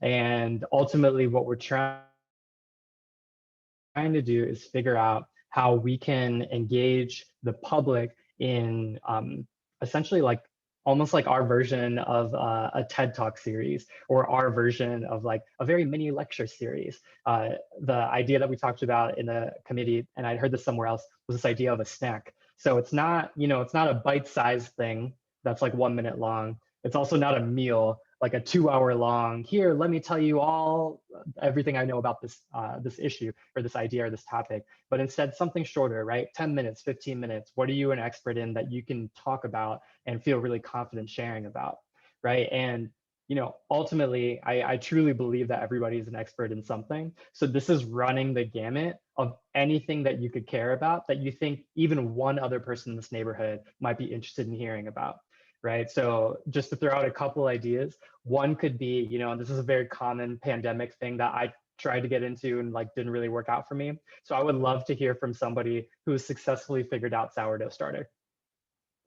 Like who's the expert baker that I smell when I'm walking down towards Fairfax to just hang out with my dog, and something smells so good, like every day right around 2 o'clock. I have no idea who this person is. I want to know from them. Who actually is really, really good at taking care of a car and can tell you in the winter time, what are the 3 things you should do when you go outside and check in your car before you actually head out on your way. Who's, I don't know, like a biomedical engineer and has something really fun to share about the project that they've been working on at MedPace or wherever else. So, there isn't any idea for this that's too highbrow or lowbrow, as long as it's family appropriate for sure. And ultimately, we really, really, really just want people to share the things that they're excited about, because so much of what we get to do as a community is spend time with each other and just kind of informally learn from each other. But unfortunately, the pandemic has made that kind of interaction really difficult. So I think my first step for the community, the first plug, the first thing I'm interested in is just start thinking, number one, like, what are you really excited about that you would be willing to either record a video or go on Facebook Live or like have a really quick interview with me or somebody else on council or your neighbor about in order to kind of highlight that thing that you feel really passionate about. The second thing is, who do you know that it's your neighbor, person down the street, the person you see at the cheesecakery every day when you're going to get your coffee, like, you know, somebody really special, right? So who can you talk to and kind of convince them, hey, you have a gift, you have something fun that you can share with the community. Amanda, I bet that Alan and one or more groundwork colleagues have a lot to say about plants and about keeping your houseplants alive.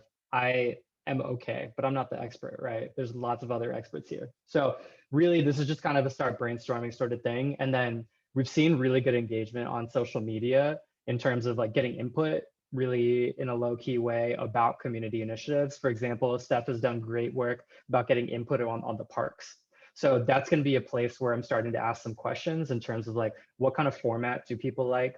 What's interesting? Are there certain times of day or certain weeks where days of the week, I guess, where you would be more willing to tune in? Or would you prefer that something that's kind of pre-recorded and you can watch on social media on your own time? We'll start to get this rolling when we can. So I'm excited about it. I think that it's just going to be a really cool opportunity to get to know more about our neighbors and what makes them really special. And I think the last two things I'll say about that, number one, is that there's truly no age requirement or restriction or whatever. Every single person that lives in this neighborhood has something to share. And if you are worried about technology in some way, like, we'll sort it out, right? That should not be a barrier. And just the logistics of being able to share what your gift is or what your passion is, I really don't want that to be an issue. And there's no reason it has to be in this case. So if you just have something interesting to say and something that you care about, like, I really want to know about that so that we can make sure that we share that with as many people as possible. So that will be some project coming out fairly soon, I hope. And please reach out if you have any thoughts, any questions, any suggestions to make this as awesome as possible, because this is really going to be great if it's a community project and not just something that, I think of and manage. And that's all I've got. Thank you. Awesome. Thank you, Indy. We got a couple of great ideas and let's engages. And somebody said we should do these TED Talks at the Art Center in Madisonville. So I'm going to, Kathy, I'm pointing the screen like you two can see her, Kathy, Indy, Kathy. So looking forward to it, see what's going to happen with that. I'm going to kick it over real quickly to Joan, and then we're going to go to Ms. Rosemary. Joan had a quick update on the next beautification meeting. And she's also going to do a motion for spending some money. Joan isn't here. This is Susan. Oh, how are you? It says you're Joan. She forwarded me her link so I could join the meeting tonight. I have paid my dues, but I haven't gotten. Well, that's perfect, Susan, because we need to pay for the post office box. That's right. Do you know how much the post office box is offhand? Yes, it's 162. And what does that cover? 6 months or a whole year? Looks like it just says 162, payment due date 2/28. So I'm gonna say, does Amanda know? I think this is something Amanda uses. I have, hold on one second. I have an email about renewing our post office. So let me just read that real quick and see if it says. Otherwise, I will have to. I haven't done this long enough to know if this is a 1-year thing or a month. This was a test, Susan. I know. Failed. I know. It does not say. I'm going to say it must be either 1 year or a 6-month thing. What do you think? I don't have any books to tell me. I believe it's for the full year. Let's reserve the right to reassess in 6 months if it was in fact only for 6 months. Okay. I believe it's for the full year, because I believe it went up. I think it used to be 140 for the whole year. Okay. But we do currently have a post office box at the Oakley Post Office where we get our mail. And we're up for renewal. I believe we need a motion to spend $162 to renew our post office. Can I get a motion on the floor? Just somebody to raise their hand. Thank you, Amanda. Is there a second? And thank you, Kim and Tom Can I Eppins do for that? second. I'm not sure who it is, which one, but we'll take it.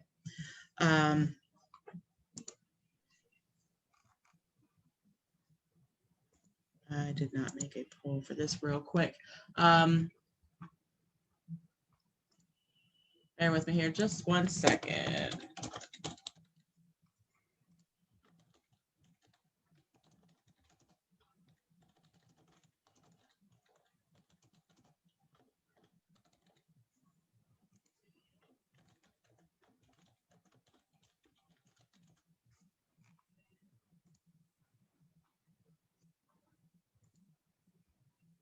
All right, I'm going to go ahead and open it up for any discussion. Is there any discussion on renewing of the post office box? No, it's a really exorbitant purchase. If there's no discussion, I'm going to go ahead and put the poll out there. Vote at your leisure. And while everyone's voting, Susan, did you have any other updates since you got the floor, for treasurer, or we're just happy to see your face? I don't have anything to add. Next month, I should be a little bit better at knowing what I'm supposed to be doing. Oh, that's quite all right. For Joan, there is a beautification meeting. It's going to be March 3rd at 6 p.m. via Zoom. It'll be the first meeting of the year. I'm sure Amanda's going to post that meeting invite out there for all to see. So we appreciate it. I'm going to then turn the floor over to Miss Tony. Maybe.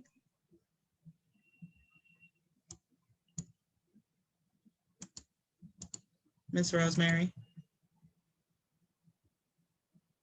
Yes. Did you have an update Can with you hear me? Now I can. Yes, ma'am. Okay. I have a couple of things. We are returning, we'll be returning to our youth-led project in March. So we will be finishing the greenhouse, and we're looking for people to volunteer to help, because we have a lot of things to set up. We have a lot of things to move, like cinder blocks. We're looking for input from people on what kind of things would be, what kind of things would be important for the kids to be able to grow. One lady asked about flowers. Somebody asked about vegetables and what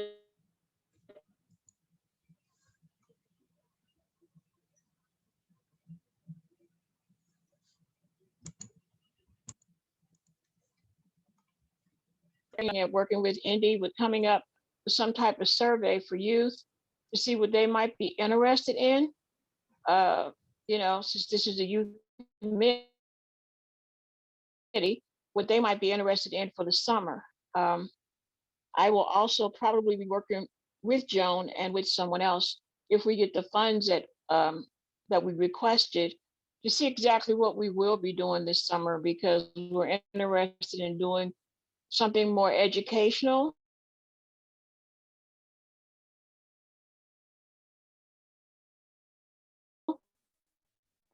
Youth summer, we'll get out, but there's a lot of things that are going on that Indy and I are working on. Madisonville resource for people from Madisonville to share that with youth in Madisonville. So somebody like you, Kate, to explain to people why you went into what you went into, what's the benefit of it, all those types of things. We have a lot of people in Madisonville who are not professionals, but who do great stuff, and kids would like to learn how to do it. So we're trying our best to come up with something like that, even if we have to use the rec center outside and do it, but somewhere we can give back to our youth in Madisonville and make them aware of all the adults out here who are part of Madisonville. And I think that's all I have today. All right, thank you, Ms. Tony. That is all of our committee and staff report and president report announcements. Were there any questions about any of that before we move on to our agencies? Amanda, any other questions online or in the chat pertaining to committee stuff?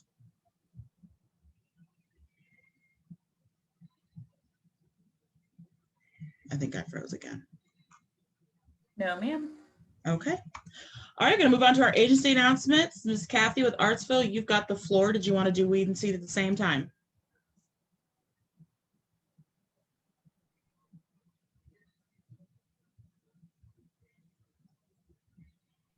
I will, and I'll also do the business check. Will not be, Kimberly Hayden Terry will not be around this evening, so she's asked me to announce that the next business chamber meeting will be on March 9th at 9:00 a.m. There will be a link sent out in regards to the Zoom meeting. So, but mark your calendars for that date. Secondly, Kate, I'd like to start out with just we are kind of going through and honoring people for Black History Month. And Madisonville has some amazing folks who don't get recognized or have never gotten recognized. And I would like to kind of honor Nick Neblett this evening, who was a Tuskegee Airman who lived right here on Kenwood. And he died in 2014. He was 93. Nick was one of only a handful of those Tuskegee Airmen who was what they call triple rated. He was a pilot, a bombardier, and a navigator. So just heads up for those who didn't know that he actually lived here. He was here all his life on Kenwood after he came out of the service. So I think, we need to just pay a little homage to him this evening. So secondly, Artsville. We are slowly but surely trying to open up, do a few things on a very small scale. If you noticed, our signs are up and they're running and they're beautiful. We are going to have another event on the 26th of February with Rick Sexton, who is a saxophonist, who is amazing. We had him there last month on, again, a small scale, limited tickets. There was such a request for the tickets that we're bringing him back to do another small event. So that will happen on February 26th at 7:00. Tickets are limited. If you're interested, please let me know. On this weekend, the 19th through the 21st, there is a link on Facebook where we have partnered with Playhouse in the Park, and you can log on to view snowy days and other stories. So those will be happening again, the 19th through the 21st. With MCirc to do the Walk the Palette. And I think Jordan has mentioned that in a couple of one of the other meetings. But we'll hear a little bit more about that probably from Alicia, and we'll be hopefully having some great artists and some artwork there at the building during that time period. On May 15th, we'll be again partnering with Playhouse in the Park. Right now it's going to be virtual again, which is Dragons Love Tacos. So kind of watch for that link as well. And then every Tuesday evening at the building, for those who might be interested, we are still doing yoga at 5:45. It is a very small class. We are very conscious of social distancing, but it is working beautifully. So if you have any interest, please let us know. 5:45 on Tuesdays. With Weed and Seed, the only thing I have is I'd like to remind people that as we move through COVID, and we keep watching the numbers, not just with the COVID cases, but through the CDC, that drug abuse, alcohol abuse, suicides, all of those things are up.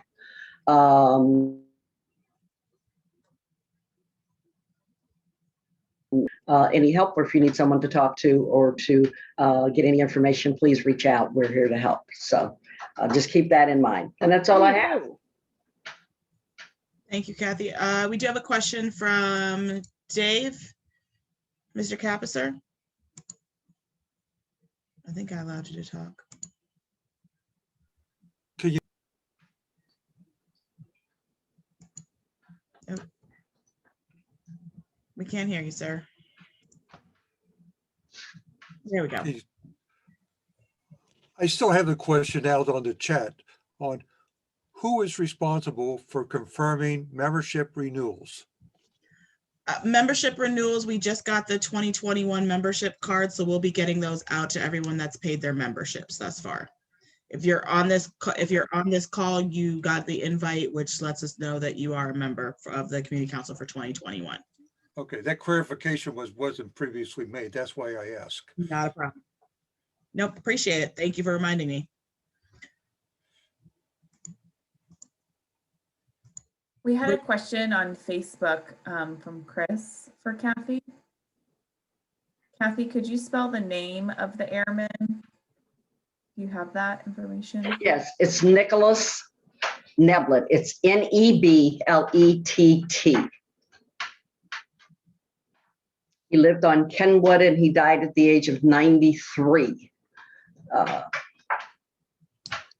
Thank you. If there are no other questions for Kathy, we're going to go ahead and move to Alan with Groundworks. Got any updates this evening, Alan? Yeah, I do. Got several things. We're excited to be starting spring programming. Hopefully, if the weather cooperates. In about 2 weeks, the second week of March, is that 2 weeks? I think it is. We'll be kicking off our youth after school program, which is an employment program. So it's like an after school job. We're really excited about that. We've been reaching out to Daniel at the Lighthouse School and Pamela at Schroeder to kind of tap into some of the local schools. That's one thing we have going on. Hearing Miss Tanks and Indy talk about the greenhouse you guys have at the CRC, I'd be more than happy to help you guys with anything you have going on there. If you want to know what plants to grow when and all that kind of stuff, we'll be doing very similar things in the greenhouse off of Ward too. So we're more than happy to help out however we can. Also, we'll be working on a project at Bramble Park with Parks, connecting Murray Trail to the park here in the next month with our young adult workforce program. That's kind of exciting to finally get that done, again, if the weather cooperates.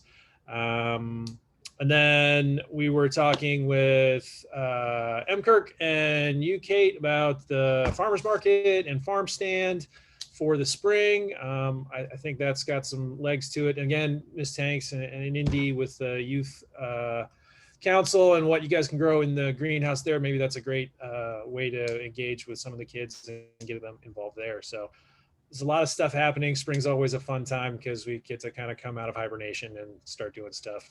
And with COVID going down, hopefully we'll actually be able to do that. So here's hoping. But yeah, that's what we got for groundwork. All right. Thank you, Alan. Looking forward to it. Got some amazing stuff in the works this coming spring and summer. So I'm going to turn it over to Alicia with Kirk, the Kirk update. Floor is yours. You know, the cool thing is, like, coming in at the end of things, you know, you're doing your job right if you're partnering with people and everybody's already talked about all your updates. So yeah, there's a lot of awesome stuff happening in Madisonville. You know, we've got our development. We love our development. It kind of catalyzes some of the other things we get to do. And now we get to talk about the other stuff we get to do. So yeah, kicking it right off with the farmers market. Alan's probably mad at me because I was supposed to have like something written to him 2 weeks ago. It's coming, I promise, because it's in the newsletter tomorrow. So I'm sending it to you. But we're going to partner with Groundworks and also Brick Gardens. This is going to be a phased approach to a farmer's market because this is what happens when you scramble, and we didn't want to toss together something that was going to fall apart. So we're going to start very small and just keep adding in. There is a youth component, and we are fortunate that we received funding from Macy's Foundation. That foundation, the funding is going to go towards supporting the youth component that Groundworks is working on, but specifically towards the farmers market portion of it.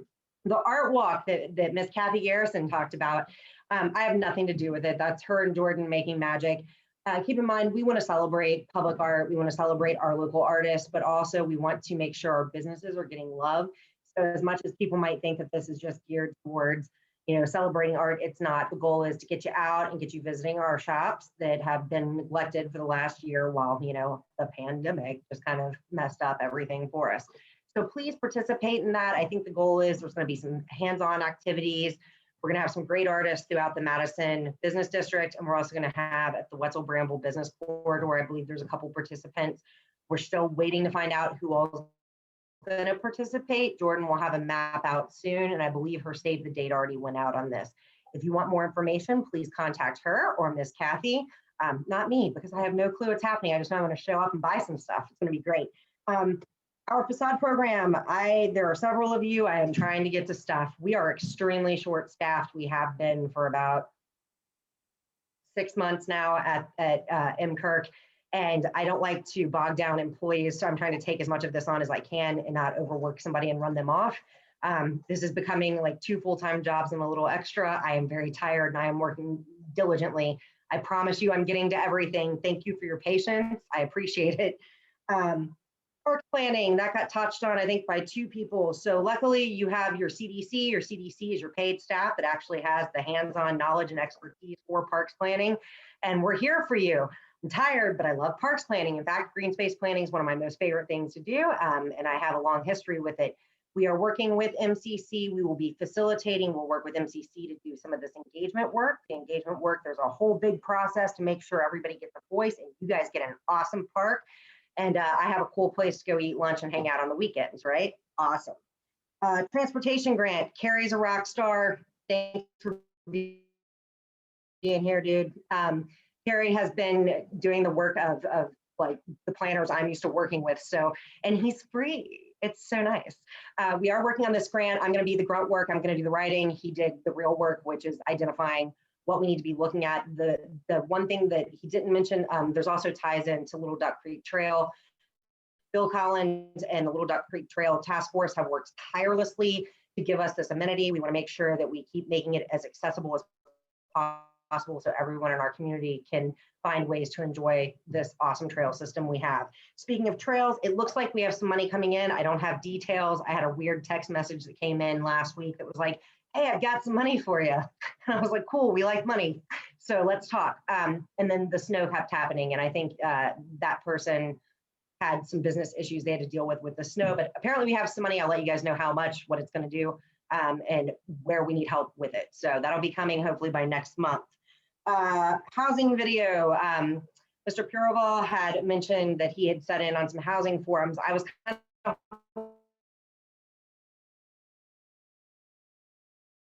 very tired because she's being a rock star mom, teacher, all around awesome community servant. And with her taking a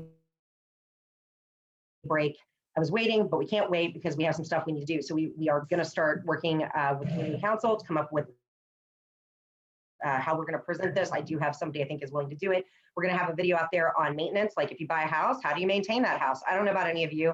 I was not fortunate enough to live in a house that we owned. So when I bought my first house, I was like, I have to change air filters. What? Like nobody told me this. So we want to make sure that our homeowners know how to take care of their home, because when people are struggling with the increased value of their home, resulting in higher taxes, you look for cost savings. The quickest way to save money is by not letting your house fall apart. Lesson learned. I can tell you about $18,000 of plumbing. We have a business survey out there. So we have had one of the most fortunate experiences, I think, of any neighborhood in the city of Cincinnati. I'm going to just say it right now. Madisonville is kicking butt and taking names. We had businesses opening. Like there's a pandemic and stuff's closing, and Madisonville is like businesses. However, our businesses are opening in a very concentrated area. We're seeing them at Wetzel and Bramble. We're not seeing them in our Madison neighborhood business district. We need to know why. We need to also deal with the situation, the Family Dollar situation. Have you just gasped and dropped your beers?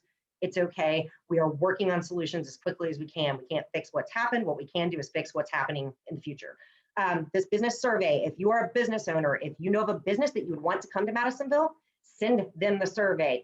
This is not just for people here. This is for people outside, because we need to know if they're not here, why they're not, and what we can do to get them here.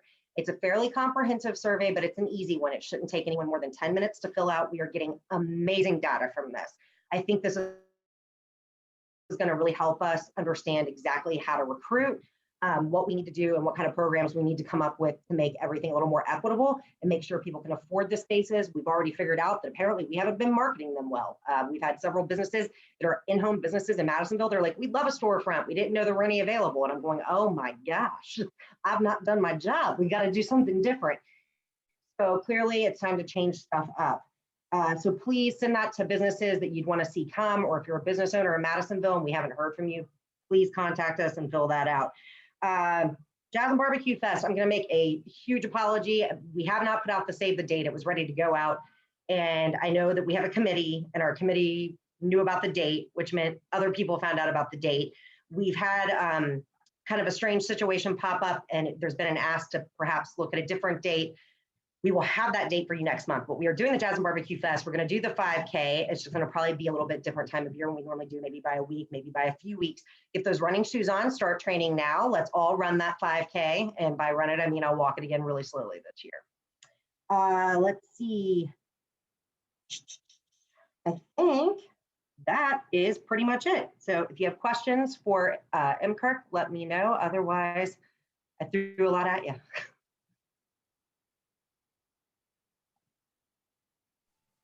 And there are a couple questions. Are we considering a grocery store? I think we're always considering a grocery store. I think Madisonville's been wanting a grocery store since long before I got here. I know when I first got here, we were talking about grocery stores. Grocery stores are not an easy thing to attract. There is actually, there are books written on how to attract grocery stores, and they still tell you you may not be able to. Also, I know a lot of you are sitting there thinking you have awesome ideas. Your ideas are awesome. Please send them to us. I will go ahead and touch on a few that tend to come up real quick. Most of the time people think to themselves, wouldn't it be great if the Sunny Mart or the Madison Mart or any kind of convenience store, this is every community where this happens, wouldn't it be great if they could start collecting or carrying items that like the Family Dollar had or a grocery store would have, like a larger grocery store? The problem is they can, if you want to pay $7 for like a gallon of milk. That's the problem, because those stores, convenience stores, are set up on a model that they're doing very small scale purchasing. They don't have that buying power, right? That buying power is what drives down the cost. So the problem we then run into is if we ask them to carry it and they actually carry it, if people aren't able to buy the 3 times the cost products, then we're harming that business, because they're going to go out of business because they have product just stocking up on their shelves that eventually goes bad. The other problem with it is they just generally won't carry it because they can't afford to do it.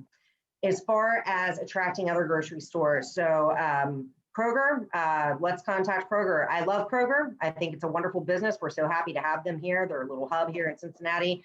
The problem is Kroger has a 10-year plan. We can contact them. I've talked to them in other communities before.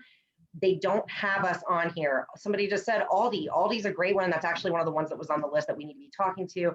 It's a matter of identifying, because they have very specific needs with their parking, which is where we kind of need that parking study so we can tell them that we have the parking.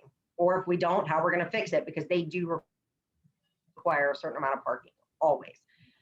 There's also some folks that have suggested doing the food co-op model. That is an awesome model. I love it. It has not thrived in Cincinnati. So what I have suggested to Ms. Bodos, and in some other conversations, I think Alan, we might have even talked about it when we were rapping about how to do CBA. We've had some failures, so we need to get some folks to call the ones that have struggled or that did not survive with the food co-ops and find out what went wrong. Because if you're going to pursue that, Clerk is here for you. We will help facilitate that process. It's a pretty arduous one, but we need to know what went wrong there before we go and try to do it here, because repeating something knowing it's going to fail is that's the definition of insanity. So these are all some great ideas that people have. And somebody said farmer markets are a good idea, and that's exactly why 3 of us have talked about it now, because we're bringing up farmers market. We're really enthusiastic about it. So we're going to keep working towards finding solutions for the grocery store. The goal is to get a grocery store here. You know, it'd be really awesome is if I could walk to a grocery store and get some, you know, quick snacks and eat that when I'm working late, because eventually the pandemic will be over and I won't die if I come to work and get around people. I'm immunocompromised. I know some folks thought it was kind of bad that I'm not at work every day. Me dying won't help any of us, will it? So I'm trying to do things right here. All right, somebody said what happened in Clifton with the food co-op. I'm not exactly sure. I know that there's been a big struggle. There was one in Clifton and I think there was one in Northside. I'm trying to remember the 2, or nope, Alan, you wanna step in? The north side one never took off. That was the problem, is because Clifton and Northside are like right next to each other. Was that the Apple Street one in Northside, or was that, okay. So the Clifton one's still functioning, correct? That's what I thought, but I know people are not happy about it. There's some issues. Does anybody know off the top of their head? I haven't looked into it in a little bit. I read a while ago, Whole Foods. Whole Foods has a low-end market. I think it's under a different name though than Whole Foods. There's several small market chains that we've already talked about. We actually talked about it before the grocery store thing's been a need here since before I got here. So, you know, predating me, these discussions have been happening. Once again, it is a struggle to get low end or just the very small scale markets. There are a couple that are like test running throughout the Midwest. So I think that there was a list at one point that I'm trying to think. We had the business chamber. It was at a 3M meeting. So we had business chamber folks, we had MCC folks, and we actually had a list, and I think we reached out to all of them with very few willing to contact us back. Once again, they're going to want some key things like location, any kind of incentive, parking, nearby amenities. One thing that we do have in our favor, we have very close proximity to the highway.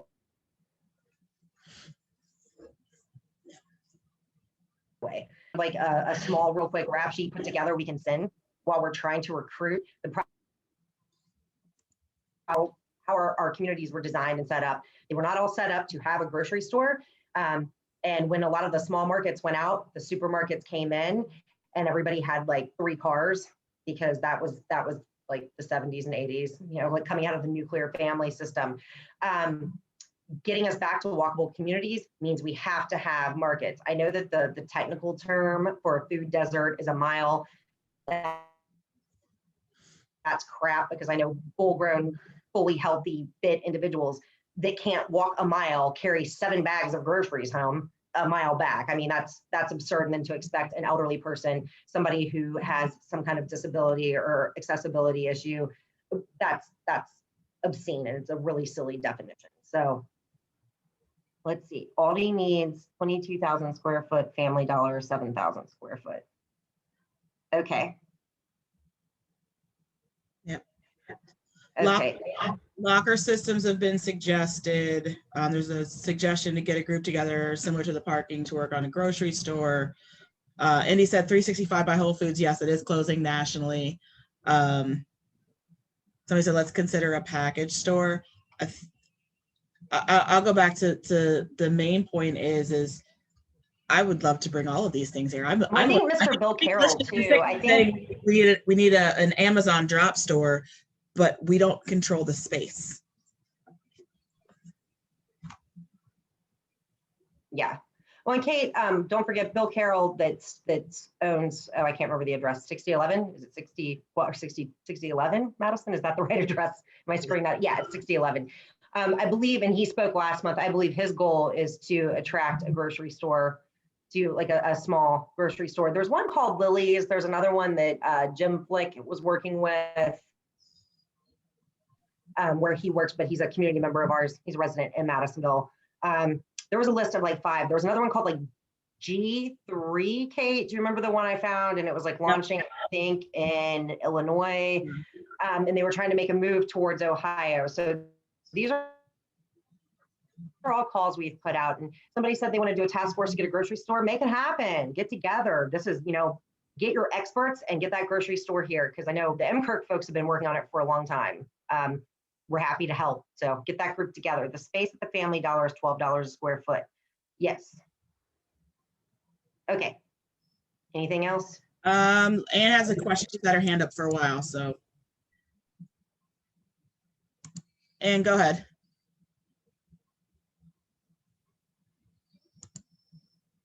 Anne? Hey, speak with There the you go. owner. I have several things. I did speak with the owners of both. Can you still hear me? Mm-hmm. Yeah. Okay. I did speak with the owners of both Sunny Mart and Madison Mart. They have bought equipment and shelving and are ready, willing, and able to fill in some of the gap from Family Dollar closing. And they both assured me that they would bring product in as low a cost as possible.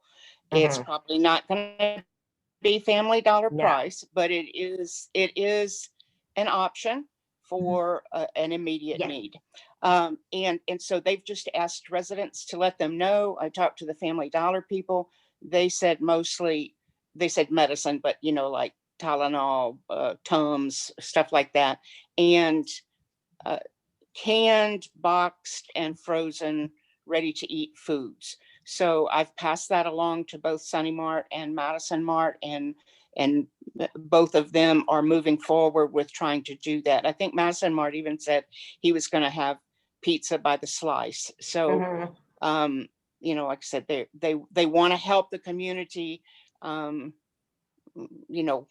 again, it's not going to be the same price, as you know.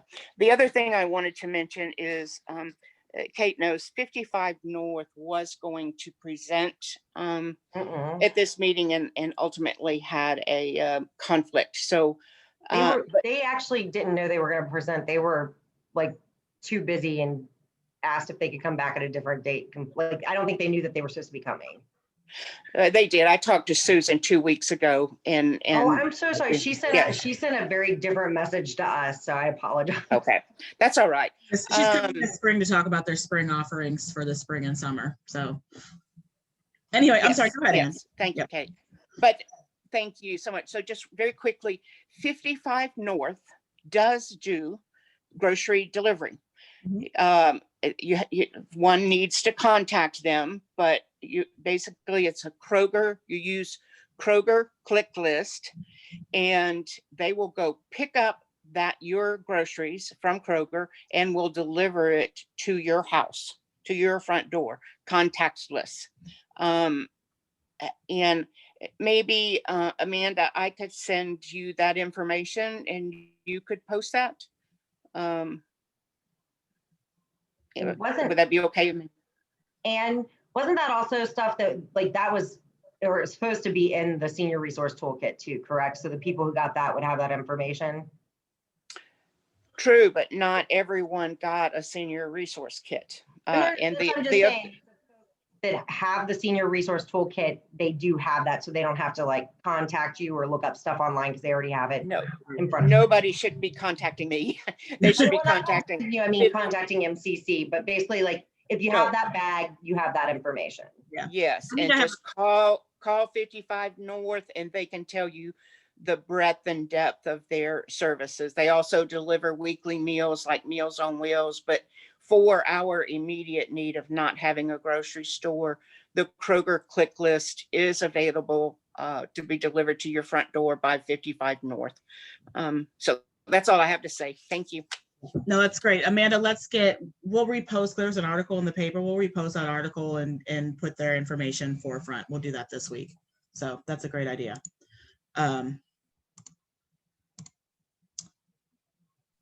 Please address this issue. Somebody did ask what happened to the $5,000 grant from the Mayerson Foundation that Terry Henry received for a farmer's market. That's a question for the Mayerson Foundation. I would not have any information on that. That was part of the, I can't think of what that program was called. It was like 3 or 4 years ago that Mayerson did in the city, where there were several $5,000 grants. There was like the pocket parks, the flags at John P. Parker. There was the farmer's market. There was, I think Miss Tony got one maybe for the chess parks.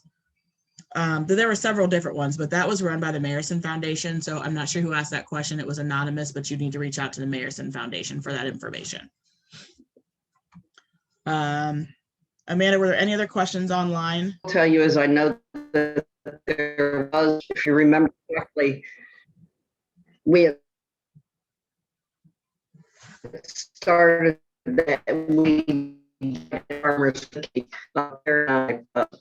and we were there in the parking lot for several weeks, but there was no support from community. We were buying fresh produce. We were there on Saturdays and for hours, I think, and I'd have to go back and look at all the paperwork stuff, but buying supplies and things as well. So whoever the anonymous was, if they'd like to reach out, I'm sure we can answer their questions. Thanks, Kathy. I forgot you were involved with that. Amanda, are there any questions online for any of our agency announcements? I do not think so. Okay. Yeah, because Meek was unable to be here. They pushed their food pickup. I believe we have that posted online as well. The push date for the food pickup. Yes, no, maybe. All right, I think I froze. I'm not sure if I froze or not. We actually have no old business this evening. Initially, we were going to have a presentation from Mr. Sanders. Several people had asked for Mr. Sanders to come back for the property at 6007. That's actually not happening this evening. Again, it was specific to the proposal for tiny steps. So the other presenter was not asked to be a part of it. In the spirit of equitable presentation, we will reschedule that. I actually had already reached out to Mr. Sanders. We're going to reschedule that for the March meeting. That way, if both property owners again want to be present, they have the ability to do that. So at this point, we have no old business. If anybody else has any old business to bring before the body. No. We had no new business this week. Does anybody else have any new business to bring before the body? I see there's a question. I can't see who it is. Anne has a question. Anne, you had a question? Sure. Yes, I had a difficult time unmuting myself. Sorry. I just want to give a personal shout out to Stephanie Dent. She posted on Nextdoor a viable website in order for people to register to get a COVID shot. And that has been a hot topic on Nextdoor. Stephanie, kudos. Thank you so much. There's so many of us that are, well, I won't say how old I am, but 65 or over that are just scrambling to get COVID vaccines. And apparently everyone is having great success with the link that you put out there, and just wanted to just say thank you on behalf of all the old people. Awesome. We'll make sure we post that. And thank you again to Stephanie for that as well. Mr. Capister, you had a question as well? Go ahead and unmute yourself.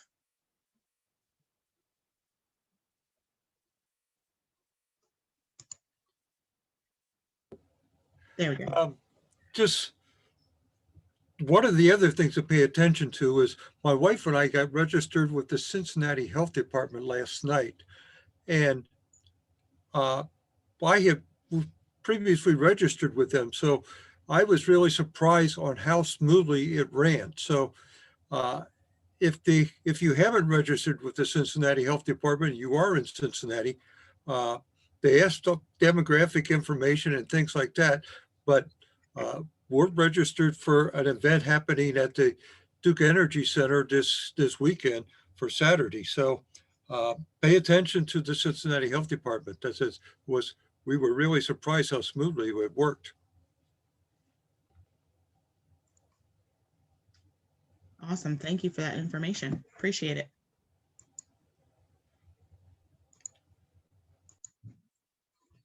Were there any other questions or announcements? I see another hand. Anne's got another question. Anne, go ahead. Sorry. So by postponing the tiny steps in whatever the other guy's name is at the 6011 building, by postponing that to March, does that keep him from moving forward on the project with the city? Because I know he's been trying to get before the council for approval since last October. From the Madisonville Community Council perspective, no, because we don't have any hand in the decision making. City planning will make that determination on the best use of the property. So at this point, that was both of their presentations were really truly just for transparency and allowing the community at large to see what the two presentation options that were going to be, that were going to go before City Planning Commission. A lot of people don't get a chance to go to those meetings because they happen in the middle of the workday. City Planning Commission is usually 9 o'clock on a Friday morning.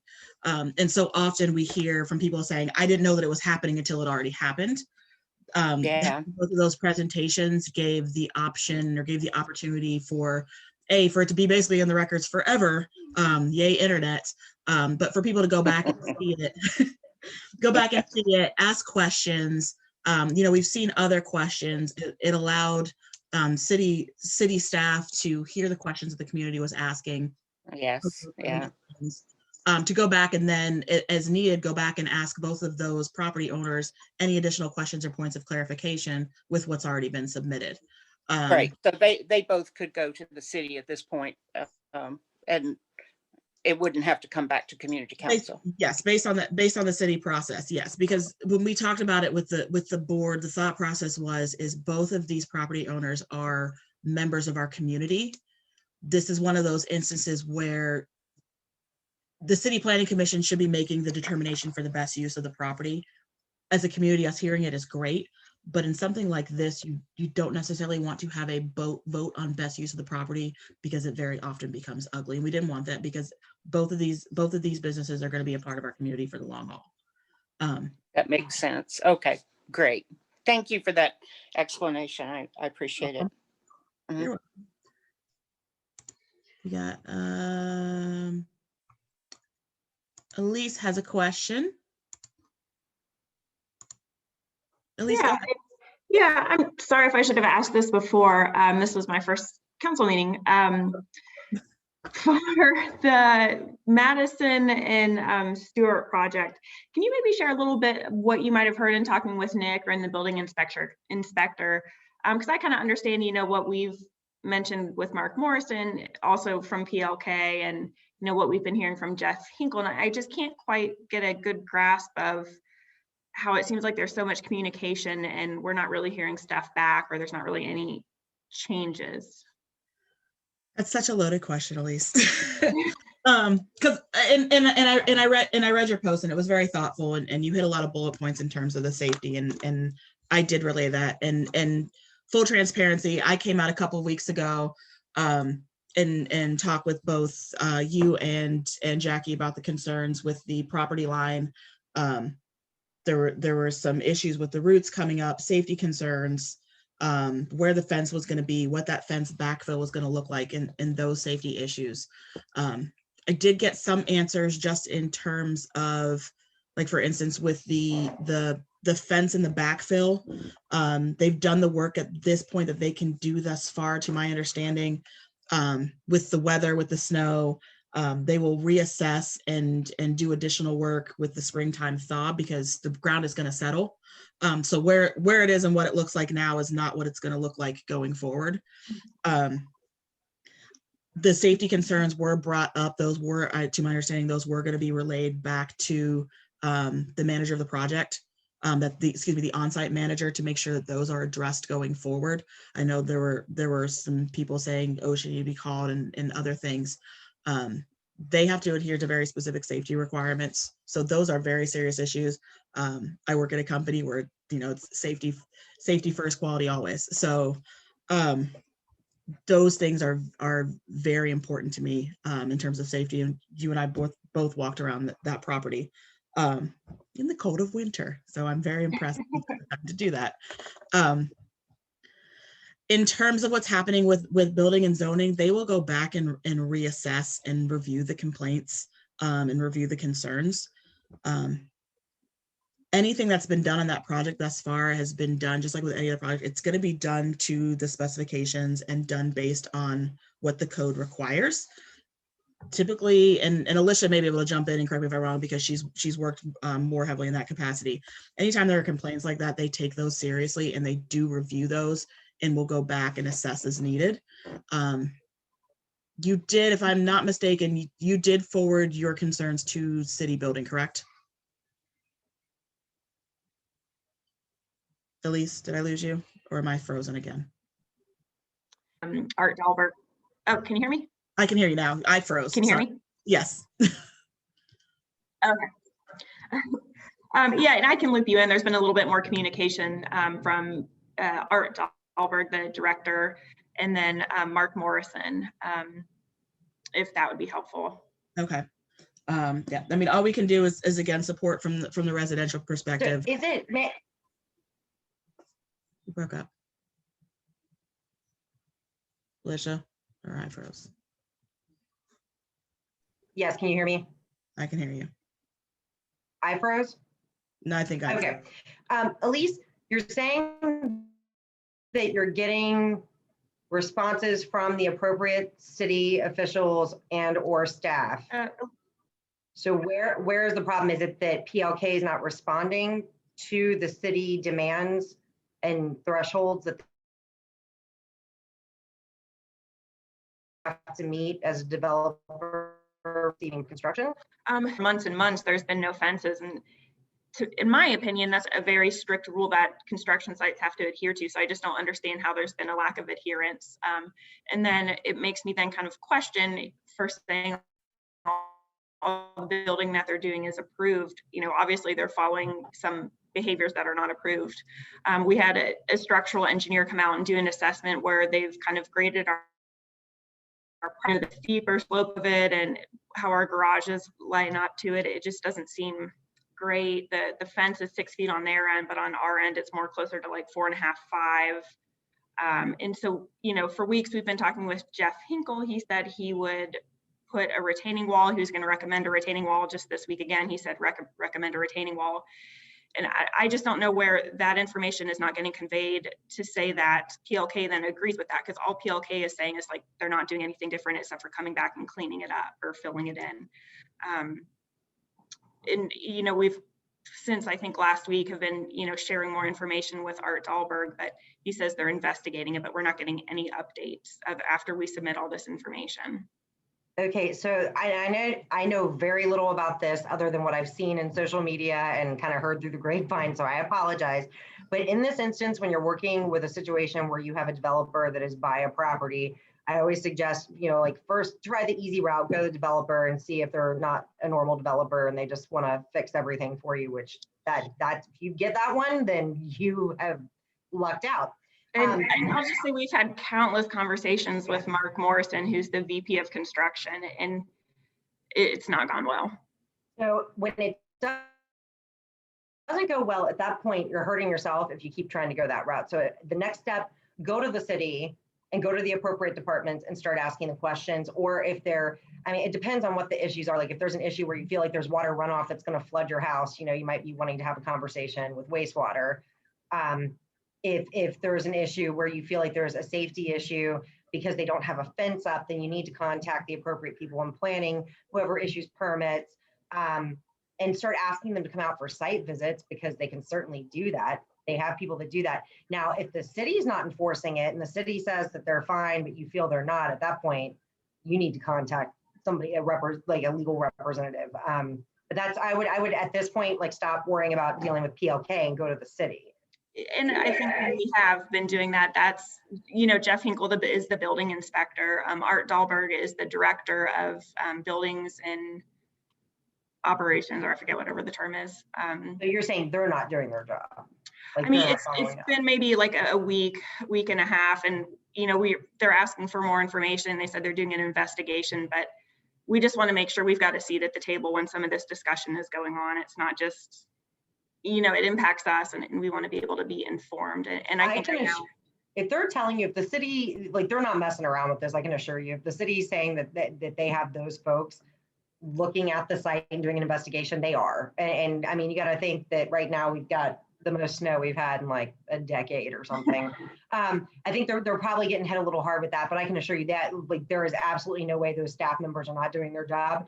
You will hear from them soon. If you go like another week, then reach back out to them. But I promise you, they're going to get back to you. They're going to be looking into whatever it is, and hopefully they should help facilitate a solution with this, because they can't allow somebody to be doing damage, like causing damage to your property because it's negligence on the part of doing what's required of them as a developer. Developers have to follow rules. Yeah. No, but and absolutely, I know you looped me in with the with what was going on. Loop me in with your next communication. I'm going to reach out to Art as well tomorrow, and just see where they are with the process, because like I said, I take safety issues very seriously, and even with the snow, we can get some things working so we can get some conversations going and get this resolved. Okay, thank you. You're welcome. You're welcome. There were a couple comments in the chat. One was Kathy and Terry need to present to the community where the grant went. Again, that is a conversation. If we do that, we're going to have everybody present, which I'm fine with, but that's also a conversation for Mayerson, because those funds didn't come through the community council. Those funds didn't come through MCirc. Those funds came from the Mayerson Foundation. And that would be entirely up to their grant cycle. If you want that information, I would recommend the person that asked this reach out for that information from them. Sarah said, my audio doesn't work, but I'd like to make a motion to reimburse you for Zoom-related costs that you have paid out of pocket, if that is an eligible expense for NSP or other funding source. Sarah, I'm going to respectfully decline your request. When I made that purchase for the year, A, I knew it was a pandemic. B, I think there are better uses for our money in terms of programming, and I typically donate a portion of income to a charity of my choice. This year, apparently, I donated to Zoom. So. And I do not mind it. I think it's important that we were able, in spite of the pandemic, to continue to meet. I wish we could resolve some of these issues. Several people have said, well, we can't see everybody. So I put everything in a gallery view. And apparently if you're online on live streaming on Facebook, you can see everyone. Apparently if you're an attendee, you cannot. But that doesn't make sense to me. So I don't know if I need to multi-pin everyone or dig in, because you guys should all have the option to view a gallery view just like we have. We've talked about doing just a traditional Zoom account. The problem with that, and I know it's been brought up in a couple of different conversations, is we have to have the capacity to host every single one of our members at minimum. Right in between members and presenters, we're right about 100, 115 at any given time. Even though not everybody shows up, we have to be able to have the capacity to allow them to attend. The more people you start adding, the more expensive the platform costs. And with that, part of the reason why we ended up choosing the Zoom platform for the community council meetings is because we have the ability to basically pull all the documents, the chats, the polling, the attendance, the registration, all of those things. Because we are considered an open meeting for the state of Ohio, we have to be able to have all those things at hand. Somebody has their hand up for a question. Alicia has her. Why do you have your hand up for a question? Just talk. Because I had something to say. I mean, this was actually the topic before about asking people to present, and this is for my sanity and MCirc's sanity. If we're going to start requiring people that receive foundation grants in Madisonville to present at community council that aren't tied directly to community council, I'm going to spend a large portion of my work week planning presentations for a lot of small philanthropic grants. If you have an issue with how somebody has spent grant funds, go to the grant source. They're the ones that you report to. Presenting to, I know for a fact that how MCirc spends our money and how we've spent money, once again, predating me, you know, you have personnel costs, you have costs for material, you have costs for space, there's overhead costs, there's costs for day of implementation. there are things that people don't understand what the foundation does and what they require. And I don't really care what Kathy and Terry did with their money. I hope they did something right. If they didn't, then figure that out. I just know I personally do not have 30 hours a month to present every small grant we receive. And I'm going to go with the library or MCC or like any of these groups for a $1,500 grant. At some point, it's not even going to be worth it. So please keep that in mind. That's me just personally speaking, that I do not have time to do that. Please don't do that to us. We want to deliver to you, not take away from you. Alex, you had a question? Go ahead. Or a comment or announcement. We can't hear you.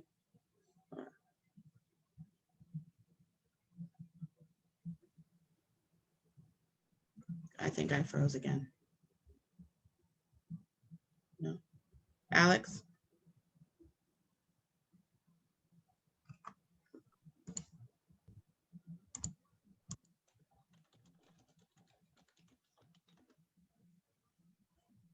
No, you're not frozen. Katie, Alex looks to be unmuted, but I don't think maybe his audio is not working. I'll say, Alex, you can ask, you had your hand up for a question.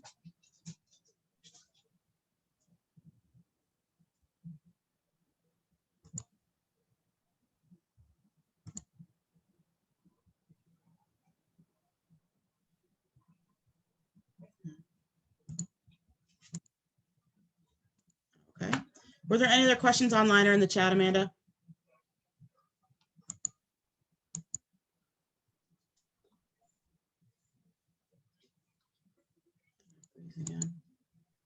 Requesting this grant, I think we've answered it. I think. Yeah.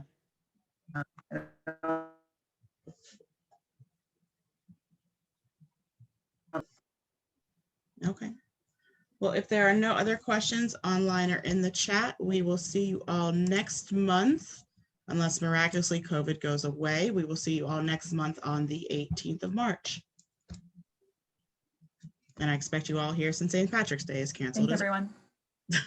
Have a good night, everyone. Good night.